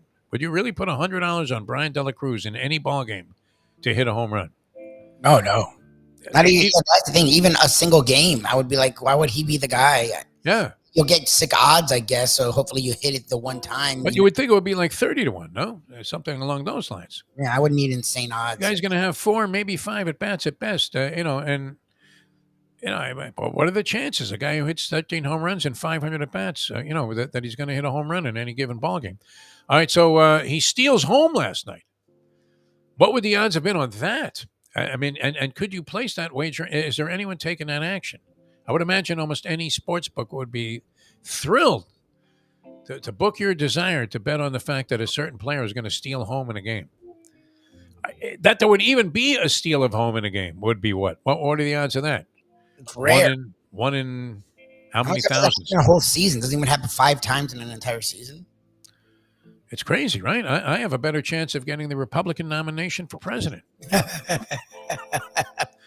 than you do of seeing another game where a guy steals home anytime soon. Anyway, he steals home in the game last night. The Marlins ended up winning this thing 10-2. Sandy Alcantara, who we've all been concerned about, actually had a decent outing in Colorado, which is not the easiest of things to do. 6 innings, a 4-hit ball, gave up a couple of runs. And we did see Yuli Gurriel get 4 hits in the game. And Soler, which is another pet peeve of Jim Sarney, our criticism of Jorge Soler for being a bust last year and looking like he was going to just perpetuate that into this year and years beyond, Kim-Ing. Whose idea was it to sign this guy? But he now has 14 home runs. He's been instrumental in a couple of Marlins wins. They're sitting there at 25-25, the exact record of the very high-priced roster of the New York Mets. 5 and a hook out of first place where Atlanta lies. What do you make of this, Lubie? 25-25. Should we be thrilled about that in a year in which we are very likely to have 2 teams in the championship round of their respective leagues' quest for the title? I didn't think it would be this year. Yeah. Both teams were number 1 seeds last year. That seemed like the year we had a better chance at this. This year, I came out of friggin' nowhere. Both teams literally were down to the last week. I'm just getting into the postseason. It's a freaking weird. Like, Miami actually was really good all year. Nationally, they didn't pay attention to the Hurricanes in basketball, but they were really good. And if you did pay attention, people who knew basketball really thought they had a mix to go deep. I don't know about Final Four, but really thought they could go deep. So they really weren't the Cinderella people made them out to be because they're Hurricanes basketball. FAU barely made the tournament. That's totally Cinderella. They had no chance to make a Final Four. And the fact that they made the Final Four and they had the better chance to make the championship game between them and the Canes was Cinderella. these two teams it's crazy because they are loaded with talent. They had successful years. They both have made the playoffs. I think the Heat 4 years in a row. The Panthers have made it 3 years in a row, but no one saw. It's just ridiculous. It was impossible to conceive of. And you keep going back to that debate that people were having about which always occurs, when these circumstances arise, which is, we'd be better off not making the playoffs. I'll hang up and listen to your thoughts, Defo. And I'm thinking, I'm seething right now at the very notion that somebody would think that you're better off missing the postseason unless you have just, the clear path to some player like this Wemby cat that's coming out this year, which, I have to give some credit to the NBA for making it not as easy as it seemed to secure that number 1 overall pick. Right? You had 3 teams with an equal chance. And, of course, the Detroit Pistons, after all of their failures in this situation, sort of deserved to get hosed, didn't they? I mean, we love Grant Long, and he's affiliated with the Pistons. But how could you possibly have been rooting for any other result than to see a team that just sucks year after year after year? And, it seems to, I don't know, do they do that deliberately or are they just really that bad? It's incredible. I don't think it's on purpose. I think the Rockets were on purpose. I think we've seen some teams do it on purpose. I think the Pistons want to win. How could they not? I mean, it's embarrassing what they're doing. And they leaned into it. That game where they played the Heat and actually almost won, and they benched the entire team, yes. But again, when you're 2 weeks, even us as a Heat team, that 1 year, again, you always joke about Eric Reed being disappointed. The Heat beat the Raptors, which actually helped them because their dumbasses would have drafted fucking Bosch too and not gotten Wade. So it worked out anyways. But yes, when you get that close, I'm not mad at a team for doing it. I don't know if the Pistons have done it on purpose for seasons. It feels like they want to win. Like their fan base is a really good fan base. So you would think they try to win. But being bad for like years now is a little weird. Well, and think of the hideous losses too, that the Miami Heat suffered. You mentioned that Pistons game. Think about that. I mean, these were the kind of teams that they were losing to in circumstances where the team was deliberately trying to just take the air out of the basketball and lose the game. Yeah. And the Heat were losing to, these under these circumstances when they desperately needed a win to try and stay out of that 7th, 8th spot. And they couldn't do it. And here they are. I mean, what was it? I saw 7.5 this morning. You saw 8.5 on this? That was like an original line also. 8.5, and I think it's going to go up. What do you mean? Julian? The point spread in this game we're talking about. Julian's talking about Mike Greenberg saying the Celtics are going to win. I think I've literally seen people say they'd rather be in the Celtics position down 3-1, which is a ridiculously insurmountable lead. People have overcome it, but it is ridiculously insurmountable. Then the Heat's position up 3-1, having a game at home in their pocket. I'd rather be poor. I because get it. Money can't buy you happiness. Well, let me see what it's like to be rich and find that out. Yeah. Come on. I get it. People still feel the Celtics are the better team, and people still feel the Heat are Cinderella. Fine. But they're up 3-1. Like, wouldn't you rather be up 3-1? Look, they had one poor half so far. Prior to that, they were exhibiting a kind of chemistry that we haven't seen here since what? I mean, we haven't had that feeling here since 1969. It's been a long time. And everybody was surging together. Now, they all happened to go into the tank at the same time. All of their guys that were shooting the ball very well suddenly couldn't make any shots. And we know the theory, and I think it's a proven one. He who makes shots wins game. We saw the Celtics come out of their absolute slumber in that regard. A team that had been pretty remarkable in that category all season long. And suddenly their guys woke up from the dead and started hitting shots. And, what happened? Wow. One team's missing everything. The other team's making everything. And somebody pulled away. And it happened to be Boston. Did the Heat revert back to that tonight, that second half? But the thing is, if people watch the game like you and I have talked about closely, not just skimmed it because they're just waiting for Boston to win because they're sick of seeing the Heat win, which is what the national media did. If you watch the game and you watch the other games, the Heat's effort and performance was also it wasn't just, the guys regressed back to the mean. I knew it. Oh, the Celtics guys were progressed to their mean. I knew it. No, the Celtics were there to be had for most of that game. The Heat played horrendous, and I know I'm doing it from a Heat purview. That's fine. Yeah. But most people who watch that game, the Heat, 4 turnovers in a row is not a Heat thing. I'm sorry. The Heat having Those weren't. I mean, those were some of the ugliest turnovers double-digit I've seen in turnovers basketball. outside Yeah. of the first half is not a Heat thing. The Celtics scoring double 20-something off of turnovers is not a Heat thing. Like the Heat guys just leaving the shooters wide open consistently for an entire half has not been in this series a Heat thing. Like they've literally been saying the term, the Heat have been chasing them off the 3-point line. You didn't hear that coming out of game number 4. So yes, the Celtics hit their shots, the Heat missed. Also, the Heat were very sloppy in offense and very lackadaisical on defense. And that's not a me thing. That's people who watched the game and took away the Boston's the greatest team ever vibe said that. I am not the only person to have said that. I've seen a lot of people say that exact thing. So that's the thing I think would change is, yeah, the Heat may have a spurt of 3 minutes, but they literally had a spurt of, was it 18? From like the 8-minute mark. From the time they were up 9 points, which was early in the third. So 20 minutes of being discombobulated. Inept. Who doesn't do that? Like at this playoffs. The regular season they did. The playoffs they haven't as of yet.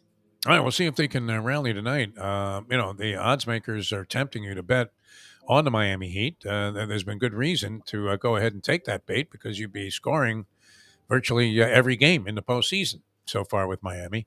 The last game, unfortunately, they were actually favored in. They end up getting clobbered. The blind faith that the national media and it seems most sports fans have in Boston to win this game, is it substantiated? I mean, is it justified by what we've witnessed so far in the series? I don't know. I mean, that was just a stinkeroo of a half. Is that suddenly going to throw the Miami Heat into some kind of dysfunctional chaos? I would doubt that. There is the possibility that Gabe Vincent, who has been somewhat of a key, although I don't know that you want that guy to be a big key. That's my problem. I like the role players helping out, being big in spots. The fact that Butler and Bam were ceding to Caleb Martin and Gabe Vincent, you saw what happened. Like those guys, once they have to like be the guy, they're not. Whether they're the undrafted storyline should still be a thing or not. I think that probably has been overplayed, no doubt. But either way, they weren't drafted for a reason. They've only come so far. And a lot of the time, as we've seen with these Heat guys that do that, once they lead, they go back to being those guys. So it is a lot to do with the Heat culture and the Heat bringing them up. Okay, so there's a reason. They are that guy. Be that guy. I don't need you to be the fucking number one. Did the Celtics go to the extreme of literally exhuming the body of Brett Auerbach? I don't know. And propping him up on the bench there to inspire their team? They seem very confident. They were down 0-3 and they were talking more shit. Amazing. Yeah, how the so-called the narrative has changed completely to where all of a sudden it's the Heat who are hapless and the Celtics are this dominating team again, which they were supposed to be from the outset of the series, and they haven't been able to do squat for the most part. I mean, they've had, as Mazzulla would say, they've won one good half, and now it's been about it so far. I don't know what to make of it. I mean, I could see any. I mean, this is pretty vague, obviously, but I don't know that I see the Celtics dominating the Heat in tonight's game. I just find it hard to believe the Heat are going to have 20 minutes where they're lost. Yeah, that's my thing. Like the Celtics do that. The Celtics will actually do that a lot. That's what frustrates their fans is they will have these long periods of being lost. The Heat don't. At least these playoffs. The regular season, they did a whole goddamn season of it, but these playoffs, that was what was the interesting thing was they weren't doing that. They were like, okay, Spo would call a timeout and they go, guys, what the fuck? And then you would see them go back to playing sound basketball. This game, no matter what Spo did, they had just, the rails had fallen off and they couldn't regain it. And the Celtics had built such a head of steam that it didn't matter by the fourth quarter. From a sports fan standpoint, and a guy that always likes to have a nice, important, meaningful sporting matchup to view every night, this is kind of like the days back in the 80s when you had like a pyramid of pure cocaine and you were able to, go ahead and indulge in that for like 13 straight days before you finally realized, oh, I haven't gone to work in 2 weeks. I wonder if I still have this job. every night we're being, offered up something here that is of extreme temptation and salacious pleasure. And I'm thinking, I wouldn't mind seeing, this go to a game 6, believe it or not, I would. to kind of put it to the test. I know this is very much the antithesis of what every Heat fan would be thinking, the sporting instinct in me is thinking, yes, I mean, anytime you have a chance to close out an opponent, close them out, put them away, even if it's early in the game, as they say, standard cliche, don't fuck around or don't get cute. Yep, that's if you're capable. I mean, if you're really the better team. Now, these two teams, I don't know that there's such a huge differential between them. I think the Celtics kind of choked off those first two games. The Heat dominance in Game 3 was bizarrely inexplicable because the Celtics just put up no fight whatsoever. That was, like watching a boxing match where, one guy doesn't throw a punch for like 10 rounds and then claims, oh, man, I got robbed. It's incredible. I don't know that there's that much to separate these two teams. You were talking about trying to justify your position about the Heat have a roster that's really no worse than the Boston Celtics. Or I thought it was certainly doesn't pale in comparison. Yeah, half a grade instead of like 2 grades. They were treating it like it was an A versus C, and I feel like it's more of a B+ to a B. Yeah. I was thinking of Shannon Briggs. I remember covering a fight in Atlantic City where Shannon Briggs didn't throw a punch for 12 rounds. Oh, Jesus. Yeah. I mean, literally, he just stood there and did nothing. And I thought that was the worst defense of a championship I'd ever seen. And that's kind of how Game 3 was with the Boston Celtics. I don't know that I've seen a flatter performance by somebody in a situation where they're trying to make a title run at that stage, other than perhaps any number of James Harden Game 7s. And was evidenced again by the Philadelphia 76ers this year, where they lose Game 6 and Game 7 to the Boston Celtics. But are the Celtics so vastly superior to the Heat that you should discount Miami? I don't think so. And anybody that thinks that being down 3-1 is a better position to be in, certainly, needs to go through some either self-examination or some kind of therapy, no? Because that is the dumbest thing I've ever heard. I literally said that to it was Dave Portnoy. I mean, he's Mr. Celtics. I get it, but Portnoy. Yeah, well, he's crazy anyway. I would much rather be where the Celtics are than where the Heat are. And I was like, yeah, because you're one step away from vacation. I mean, if you wanted to take some time off. Like, come on, man. It was one half. Like, the Heat were leading at half in that game. Like, it wasn't even like it was a whole game of just, wow, those Heat looked horrendous. And Butler had a good game. Like, it wasn't even like Butler was hurt and was like the Knicks series. I was nervous because Butler looked hurt. Butler played really well in the second half. Yeah. It was just a little too late. Oh no, he went back into being his playoff Jimmy there for a period of time, but he was in La La Land. I'm with you.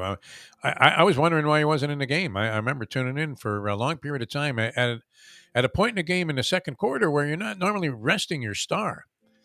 And, I'm thinking, why is Butler on the bench? What does he have, like 3 fouls already or something? I mean, what kind of crazy shit is this? I don't know. What was Spoelstra just figuring, hey, we'll take the night off? He didn't go for the jugular at all.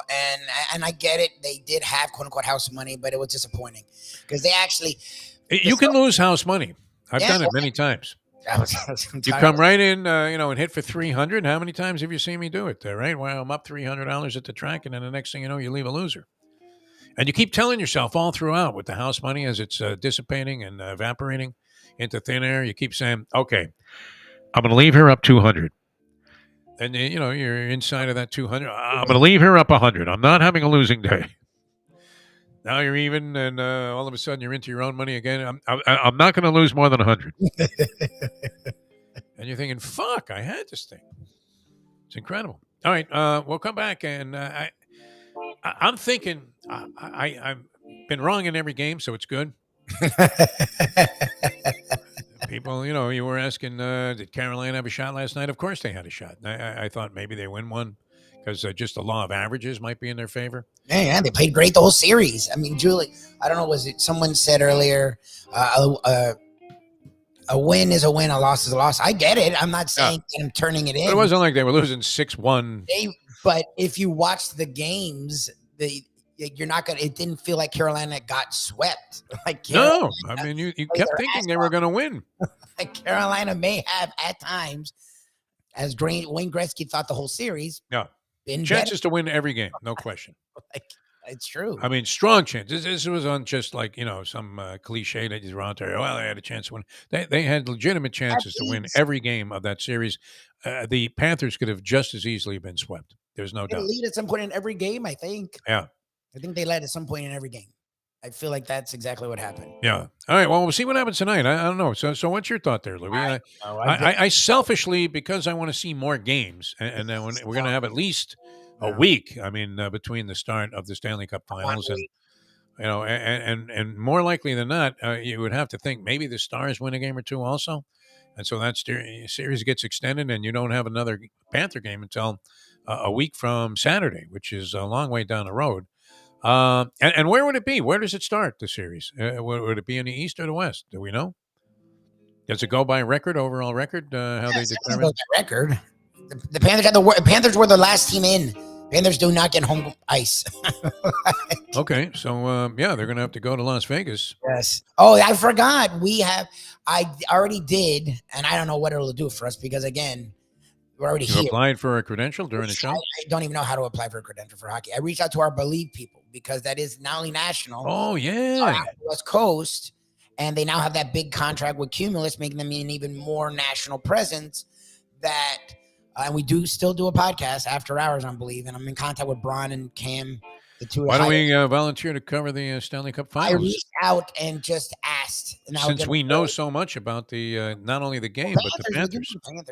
I did reach out and ask if they had any connections with credentials, knowing that it is late. Yeah. We had no fucking idea that the team would actually. What if we get them? Then we're sort of obligated to go. No, I didn't want you started, and I know you probably were bullshitting, but just in case you really did figure out a way for us to get there, I didn't want us to not have credentials. So I'm just curious because they are going to say probably no. So I'm just curious if it is even a possibility.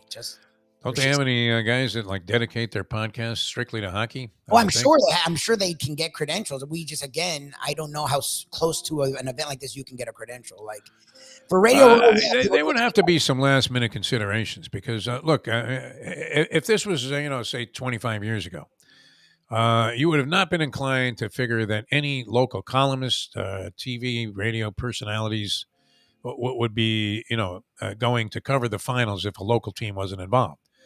And since you wouldn't know that until now, you would have to, if you were a team or a league or any kind of sporting entity, say, okay, there are going to be a certain number of people that had no intention of coming and covering the Stanley Cup Finals that are now, inclined to do so because their team is involved. Well, it can go the other way too. A lot of if you get credentialed early and then your team doesn't make it, like, are you still going to go? Like a lot of the people, right? And there'd be people that just say, "Hey, listen, man, I can't believe Winnipeg didn't make it to the Stanley Cup Final. We're not sending any of our guys out there to Las Vegas. That'd be fun, though. I mean, the reason I want to do it is because we talked about the sporting atmosphere, and that atmosphere in Las Vegas, even though we would be naturally rooting for the Panthers to win the game, it's so electrifying. I just would like to experience it one time, Louie, and this would be the way to do it in a Stanley Cup Final.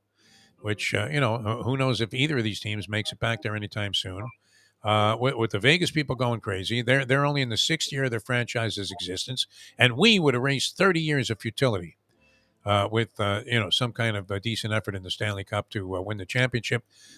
Be cool to be out there in Las Vegas and experience that. I think I would rather see the game in Vegas than the one here. Or any of the games that are here. I'd rather just see the game. I'm so mad at myself for not even thinking about getting credentials. They've let us down so much over the years that no one could have thunk this, Louis.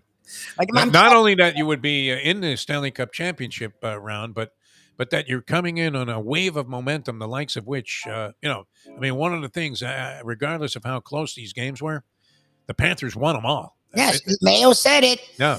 It's like you got to make shots to win games in basketball. Yes. Goals win games, not shots. Which is true. That's it. Yeah. Very clever around the net there, this Matt Tkachuk, is he not? Tkachuk's just great around the the way he snakes the puck with one hand and then kind of swings it to the other side. And Well, they kept Finds the saying 5-hole of all things, right between the goalie's legs. It's great. Well, it was the one compliment Gretzky at the end. Once the Panthers did win, he had to stop saying the Hurricanes were better. Gretzky looks depressed on that set, does he not? He's I mean, rooting of for all the Carolina guys. for some reason. I don't know if he's a part owner or the Panthers screwed him and he has a Mayo complex, but he was definitively against the Panthers all series and definitively pro Hurricanes. So are all of the other guys. You got like Anson Carter, I get that guy Bizinet, and Hurricanes made a Stanley Cup run in 2006. They've actually been consistently good to great every year. Okay, fine, whatever. The Panthers are the thorn in the side of the NHL right now. But after he had to give credit, and he said some interesting things about that Kachuk goal. Whatever you want to say, I don't even know who number 9 is. Was standing in the way and whatever. Once it was allowed, the goal itself was fucking impressive because now you're talking about Bennett. I was in front of the net. Yeah, okay. Usually when a guy would come around like Kachuk did, they would just shoot it, right? Because you want to get rid of the puck, make sure you get it on net. Yeah. Kachuk actually did like a fucking juke with the puck. Yes. In real time with fucking. I think he even yelled out, "Your mama," as he was doing this. Because remember, it wasn't even like a normal hockey play where guys are usually hectic. The clock was running down. It was like an NBA at the buzzer shot. And he literally knew to have enough time to do a juke and then throw it to the corner of the goddamn goal. And it was, once you see it in slow motion, it was like, holy shit, what a goddamn play. Like, who the hell has the control in that moment to do that? Variety of scores. I mean, holy Dino Cicerelli. This guy in front of the net is fantastic. All right, we're coming back with more in a moment. Jeff DeForest, Mike Lubie, a little bit later on the day. This is going to be great. I always look forward to these days, even though it's a bit of a schlep for me. It's more than justified. When I cross town to go to the Delaware Chicken Farm and Seafood Market, and you're thinking, great, Defo, you've really evolved in your career here. You're now doing remotes from a chicken farm. Well, we've done worse, Lubie. There's no doubt, even if it was an actual chicken farm, but it's a great market. Fantastic place. I love that guy, Doug, man. He's got the right spirit. You can tell, right? You can just tell when you're dealing with good people. And, and the other thing that's amazing is, as much as sometimes, I don't know, with Mayo's new annoying habits of, his Lent thing and all this, and it's so obsessive about it too. Like, do we really need to know that he's eating pickles wrapped in bologna? No, I don't care. Just do it already. All right. Don't get in the way of the show. You always know the show's the most important thing. Second, shut up. Yeah, I mean, how incredible. It's a shame to diminish how wonderful that food was yesterday at the Even Keel Fish Shack by, constantly harping on, well, you know what? I can have this tomato. It's like when my mother would be sitting at the dinner table with like a thing of cottage cheese and an apple. And I'm like, I can have 2 pieces of apple. She was on like Weight Watchers or something back in the early days, when nobody knew what the hell the whole thing was all about. Enough that the fish and chips there at the Even Keel. Don't eat it. Just shut up. I'm going to eat. Diva's going to eat. Fucking great. I'm sorry. I'm still thinking about it. I mean, I don't know that it was up there with the, my other favorite place that does fried fish, the Fish Shack. Yeah. They're similar to me. I mean, not similar in how they do it because the Fish Shack just gives you the stuff. A little different, yeah. Even Keel turns normal fish and chips into freaking mahi fish and chips, which I would never do that. Yeah. But the quality of the fish and the taste and the way it comes out reminds me of each other. Well, don't let them spoil it today. I mean, Lubie, you took command yesterday, which was good. 100%. I love Mayo, but when he gets like this, it's friggin' weird. It's just so strange, and it's a constant weirdness. Yes. Like, the entire time, he just switches from one weird thing to the next. Look, obviously a very intelligent guy. You would not think. Sometimes this level of intellect comes with a certain amount of, bizarre idiosyncratic behavior. Does it not? You've always said that. You've always said that, yes. Right? That the weird guys are usually the really smart guys. Or, the really demented guys. I'm gonna try and embrace the idea that Mayo's really smart. All right, we'll find out how smart he is in terms of. I guess all of this stuff is on his menu. No, ribs and all this stuff they're going to be making. Okay. Yeah, exactly. We'll be out there later on. Our remote from a chicken farm, the Delaware Chicken Farm and Seafood Market. Great place with Memorial Day, man. Yeah, I used to have a blast doing Memorial Day barbecues. I'm sort of glad I'm out of that business right now But I'm trying to talk my son into going ahead and having I a was going to barbecue. say, I was thinking about doing something Monday. Yeah. I'm not sure because it ends up being a lot of work. The house christening, Lubie. Yeah, we didn't plan anything yet. We'll see. It's just a lot of work. And my wife is like, let's do something. I'm like, okay. And then she's in the pool and I'm grilling and I'm cleaning. Oh, that's the way it is, yeah. It's like, Is everybody having a good time? Right, yeah. She's got a little martini in her hand. Olive is floating, towards the filter. I know the business. Yeah. I enjoyed grilling. I was happy to do it. I did everything on the highest possible of flames. I just gassed that thing up to 600 degrees, and that's it. Yeah, that's so. All right, and if you need a grill, Dean Merton, Culinary Concepts. This guy bailed me out a couple of times. I had people already arriving for a barbecue, and then I realized my grill was so decrepit I needed a new one.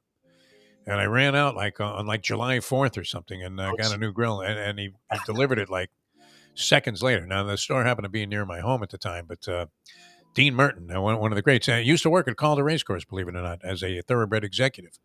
Then opened this thing up years ago, and he's been a wild success, but has all of the latest. The Weber grills, I think, are the best, are they not? What about Big Green Eggs? Are they still popular, Louie? I don't know. People talk about them all the time. I think Mayo's referenced it. I don't. They seem interesting. I just don't. I'm not sure. I'm not sophisticated enough of a barbecue griller to do that. But hopefully we'll have a good meal today. Delaware Chicken Farm and Seafood Market, and it won't be messed up by Mayo and his bizarre, quirky, Gwyneth Paltrow type of habits now. Where you're like, what is she talking about? What was that thing when she got divorced? She couldn't just say she hated the guy, and that's why she got rid of him, right? It had to be a separation of souls or something. All right, back with more in a moment. And by the way, rest in peace, Tina Turner. Great performer. Yeah, I didn't realize she was 83. She still looked great. Two kind of, very negative things happened yesterday. Tina Turner checking out, and Ron DeSantis actually getting consideration to be the nominee for president. He's not getting consideration. That's the funny thing. The guy's so stubborn that even though it's been a friggin' disaster since he started doing presidential running type things, he's still announced, even though no one in his party wants him. Does he take the oath while having one hand on a copy of Mein Kampf? If he gets elected? I could see it being like when you're in school. I've never done this, but people always did this. Like you have a thing wrapped, like it's supposed to look like it's freaking Moby Dick. Yeah. Underneath, inside, you're actually reading Sports Illustrated. Oh yeah. Him doing that, it would be you're reading Orgasm magazine, exactly. But it's really like Kim Jong Un's autobiography or something. Yeah, I'm thinking Mein Kampf is probably if he was asked what his favorite book is, it would be something that you would find in the desk of the owner's office with the Cincinnati Reds when Marge Schott owned the team, right? Right underneath some diaper that Schatzy had peed on. All right, we're coming back with more in a moment. Now that the time we're talking dog piss and Mein Kampf. It's 8:53. Ponies in Style at Champions, the outstanding simulcasting room at beautiful Hialeah Park. Yes, the grand old lady of thoroughbred racing has never been more vibrant, and you can wager on the races from the top tracks around the country while enjoying a cocktail at the Brass Rail Bar or any of the fine food served throughout the facility. If poker is your game, you're covered in style, and you can play all your favorite Vegas-style games, including blackjack, craps, and roulette, in Hialeah Park's sizzling hot casino. Get a player's card when you walk through the door for all kinds of generous amenities, including our favorite, free play, when you come out to the ultimate casino and entertainment destination, Hialeah Park. These days, we're all looking for comfort anywhere we can find it. Thank goodness for Landlubbers, Raw Bar and Grill in Plantation, because they are making sure you are as comfortable as possible. First of all, they're not only open for delivery and pickup. All you have to do is go to landlubbersbarandgrill.com for both pickup and free delivery. You're going to have the best wings in the world. You're going to have a great burger. You're going to have their amazing soups. Again, Landlubbers, Raw Bar and Grill. It's nice and easy. Just go to landlubbersbarandgrill.com for both your pickup and free delivery. Thank goodness for Landlubbers for making you always feel right at home. Are you looking to buy your first home? Have you been turned down for a loan? Do you need to refinance or get money out of your home?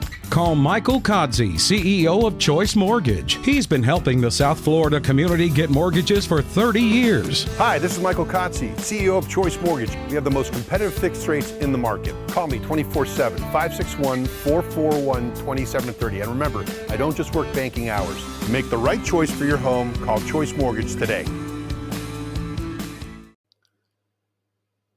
The world, I mean, if my point was ever going to be embellished and going to be proven true, the world has gotten a sugar nut. Grab a bagel and a schmear, plus some Defo and Lubie. Welcome back to the Defo Show.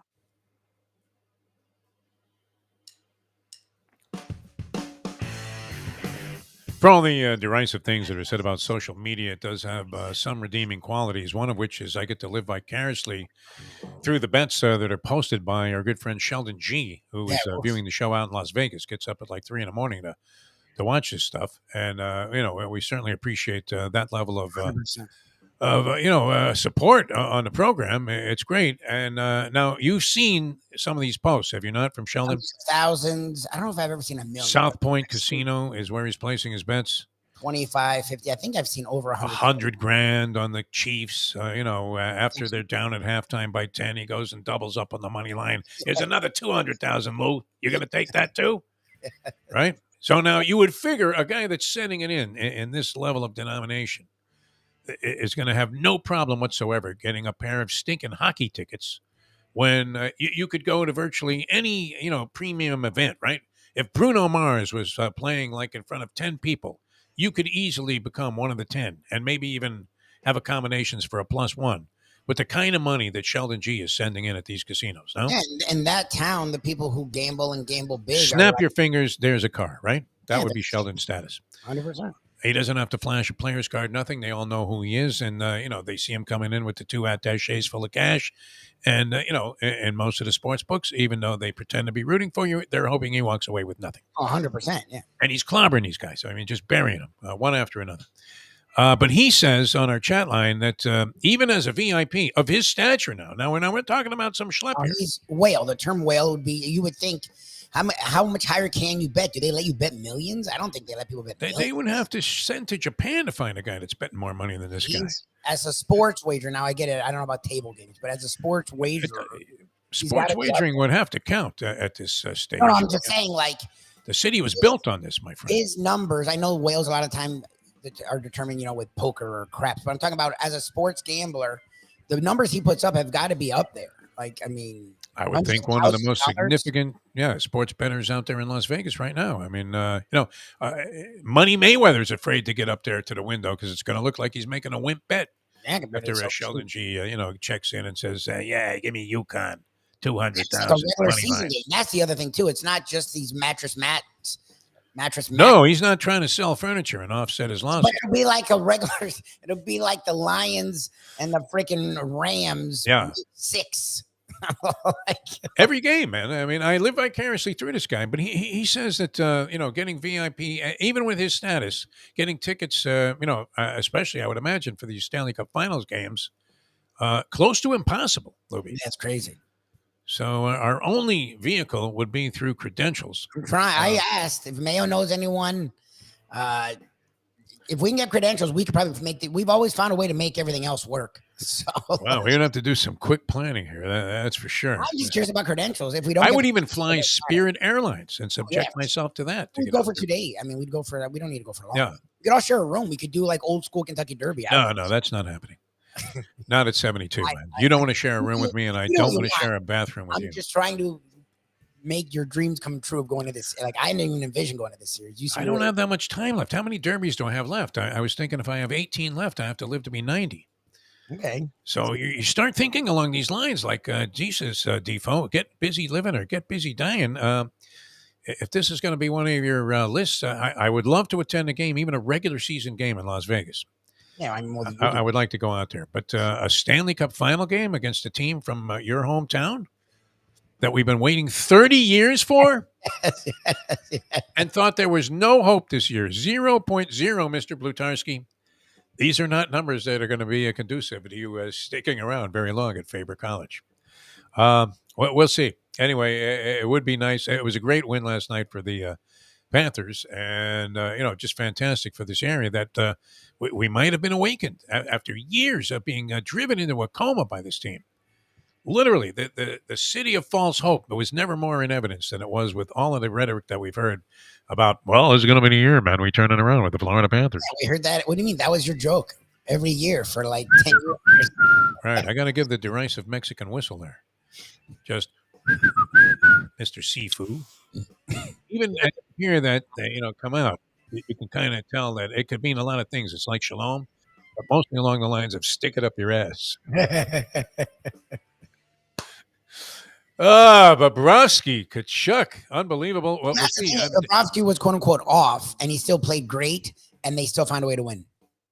Amazing. I mean, is that not, among the keys to victory? Find a way to win. And that's what this team has done. There's your analysis. I don't know that you could get any deeper than that. The team has found a way to win. The Heat tonight, do they win the game? I don't know. Or I'm looking for more games now, Lubie. Believe it or not, I don't mean to be playing with fire. It's not like I want to, stick some, big fire stick in my mouth and hope that I don't burn my tongue. What do you think? I've been wrong every night with my instincts as to which team was going to prevail. I thought Carolina would probably win last night. They didn't. I thought that, the Heat would likely close out the Boston Celtics after that atrocious Game 3 performance. They didn't. So everybody is of the assumption right now that Boston is going to win tonight, at the very least. I mean, the 8.5 seems like a very generous offering. We'd have to check with Sheldon on that. But I don't know why, but I feel like Boston's going to send it back here for a Game 6. What about you? I don't know. I've said I don't know, and I'm trying to be non-committal. Until I see the beginning of the game and which Jimmy Butler we get, I really have no idea what to do with the Heat. And what Celtics you get, too. I mean, you don't know what these guys. I expected that from the Celtics. That's the funny thing. People are like, well, look, no, I'm like, they're backs. When the team's backs against the wall, you see usually not their best, at least their most aggressive. I expect to see that Celtics, and I still think that he can win. It's what Heat, and I'm not trying to be what the national media is doing with the Celtics, where it's all about the Heat. We've seen this team when they play their game, quote unquote, they're hard to beat. They've won every game that they played smart. Every game that they played smart. If they haven't won, they at least were in it to the end. I don't know which Heat work. I just don't. That second half, I don't know if it scared me. It confused the crap out of me. Here's your key to the game, though. The Celtics have to wake up. Brad Stevens has to wake up. Whoever else is above him in the front office hierarchy has to ban Bob Kraft from those courtside seats. I'd rather them have him. This guy is a plague, man. I mean, imagine with all of the sanctimony that he professes about being all about the league there, how do you end up, what kind of infraction do you have to have organized team activities? We're going to the movies and then into the pool, kids. Organized team activities, something that sounds like something you would have gotten in day camp there. You have to be stripped of 2 of those, never mind a draft pick. How chintzy, do you have to be in terms of your attempt to cheat the system where you're being stripped of organized team activity days? Where today, they had no official announcement about it until it came out later on that, by the way, the league has banned them from having a practice. And what kind of shit is that anyway, Libby? Does it really matter? What form of punishment do you think that is? Is that going to impact their chances of winning the Super Bowl? These 2 canceled OTAs? Which you don't even know who's going to show up, do you? I don't know. I don't know what to do with OTAs. That's what's weird is people have downplayed them, and that's even people have downplayed. Not them. Everybody. The absolutely rabidly starved for any kind of story creation NFL media. They're already creating multiple quarterback controversies in San Francisco.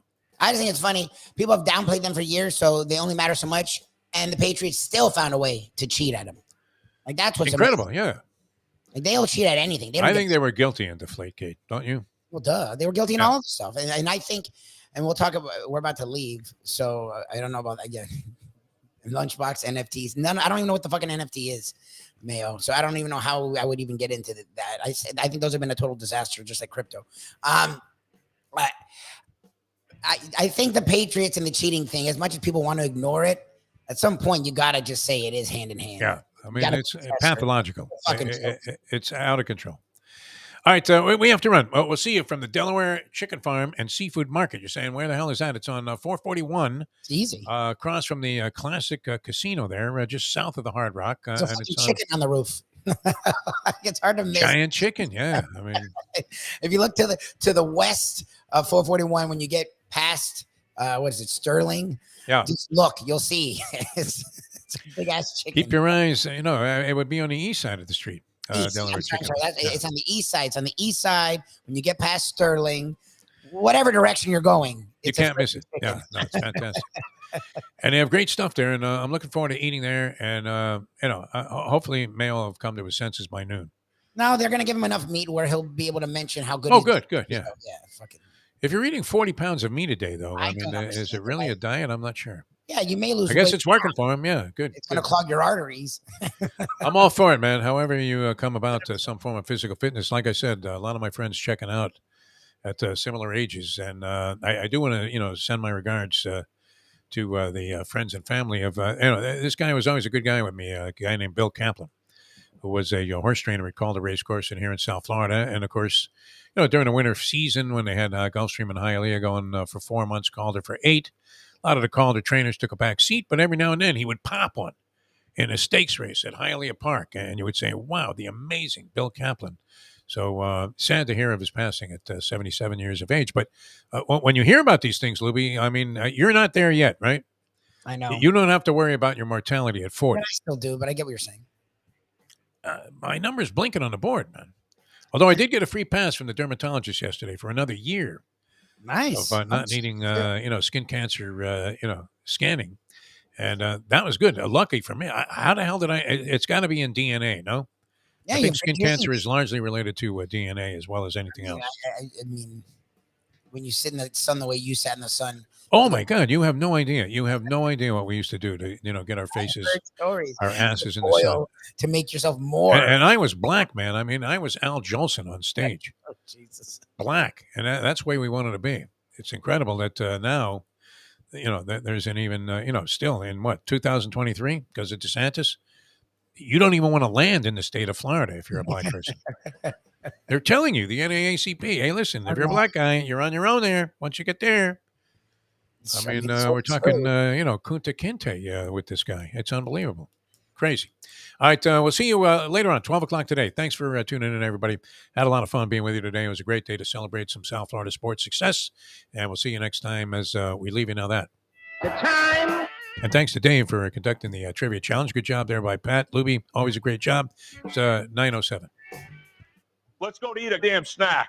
Look what they done to my show.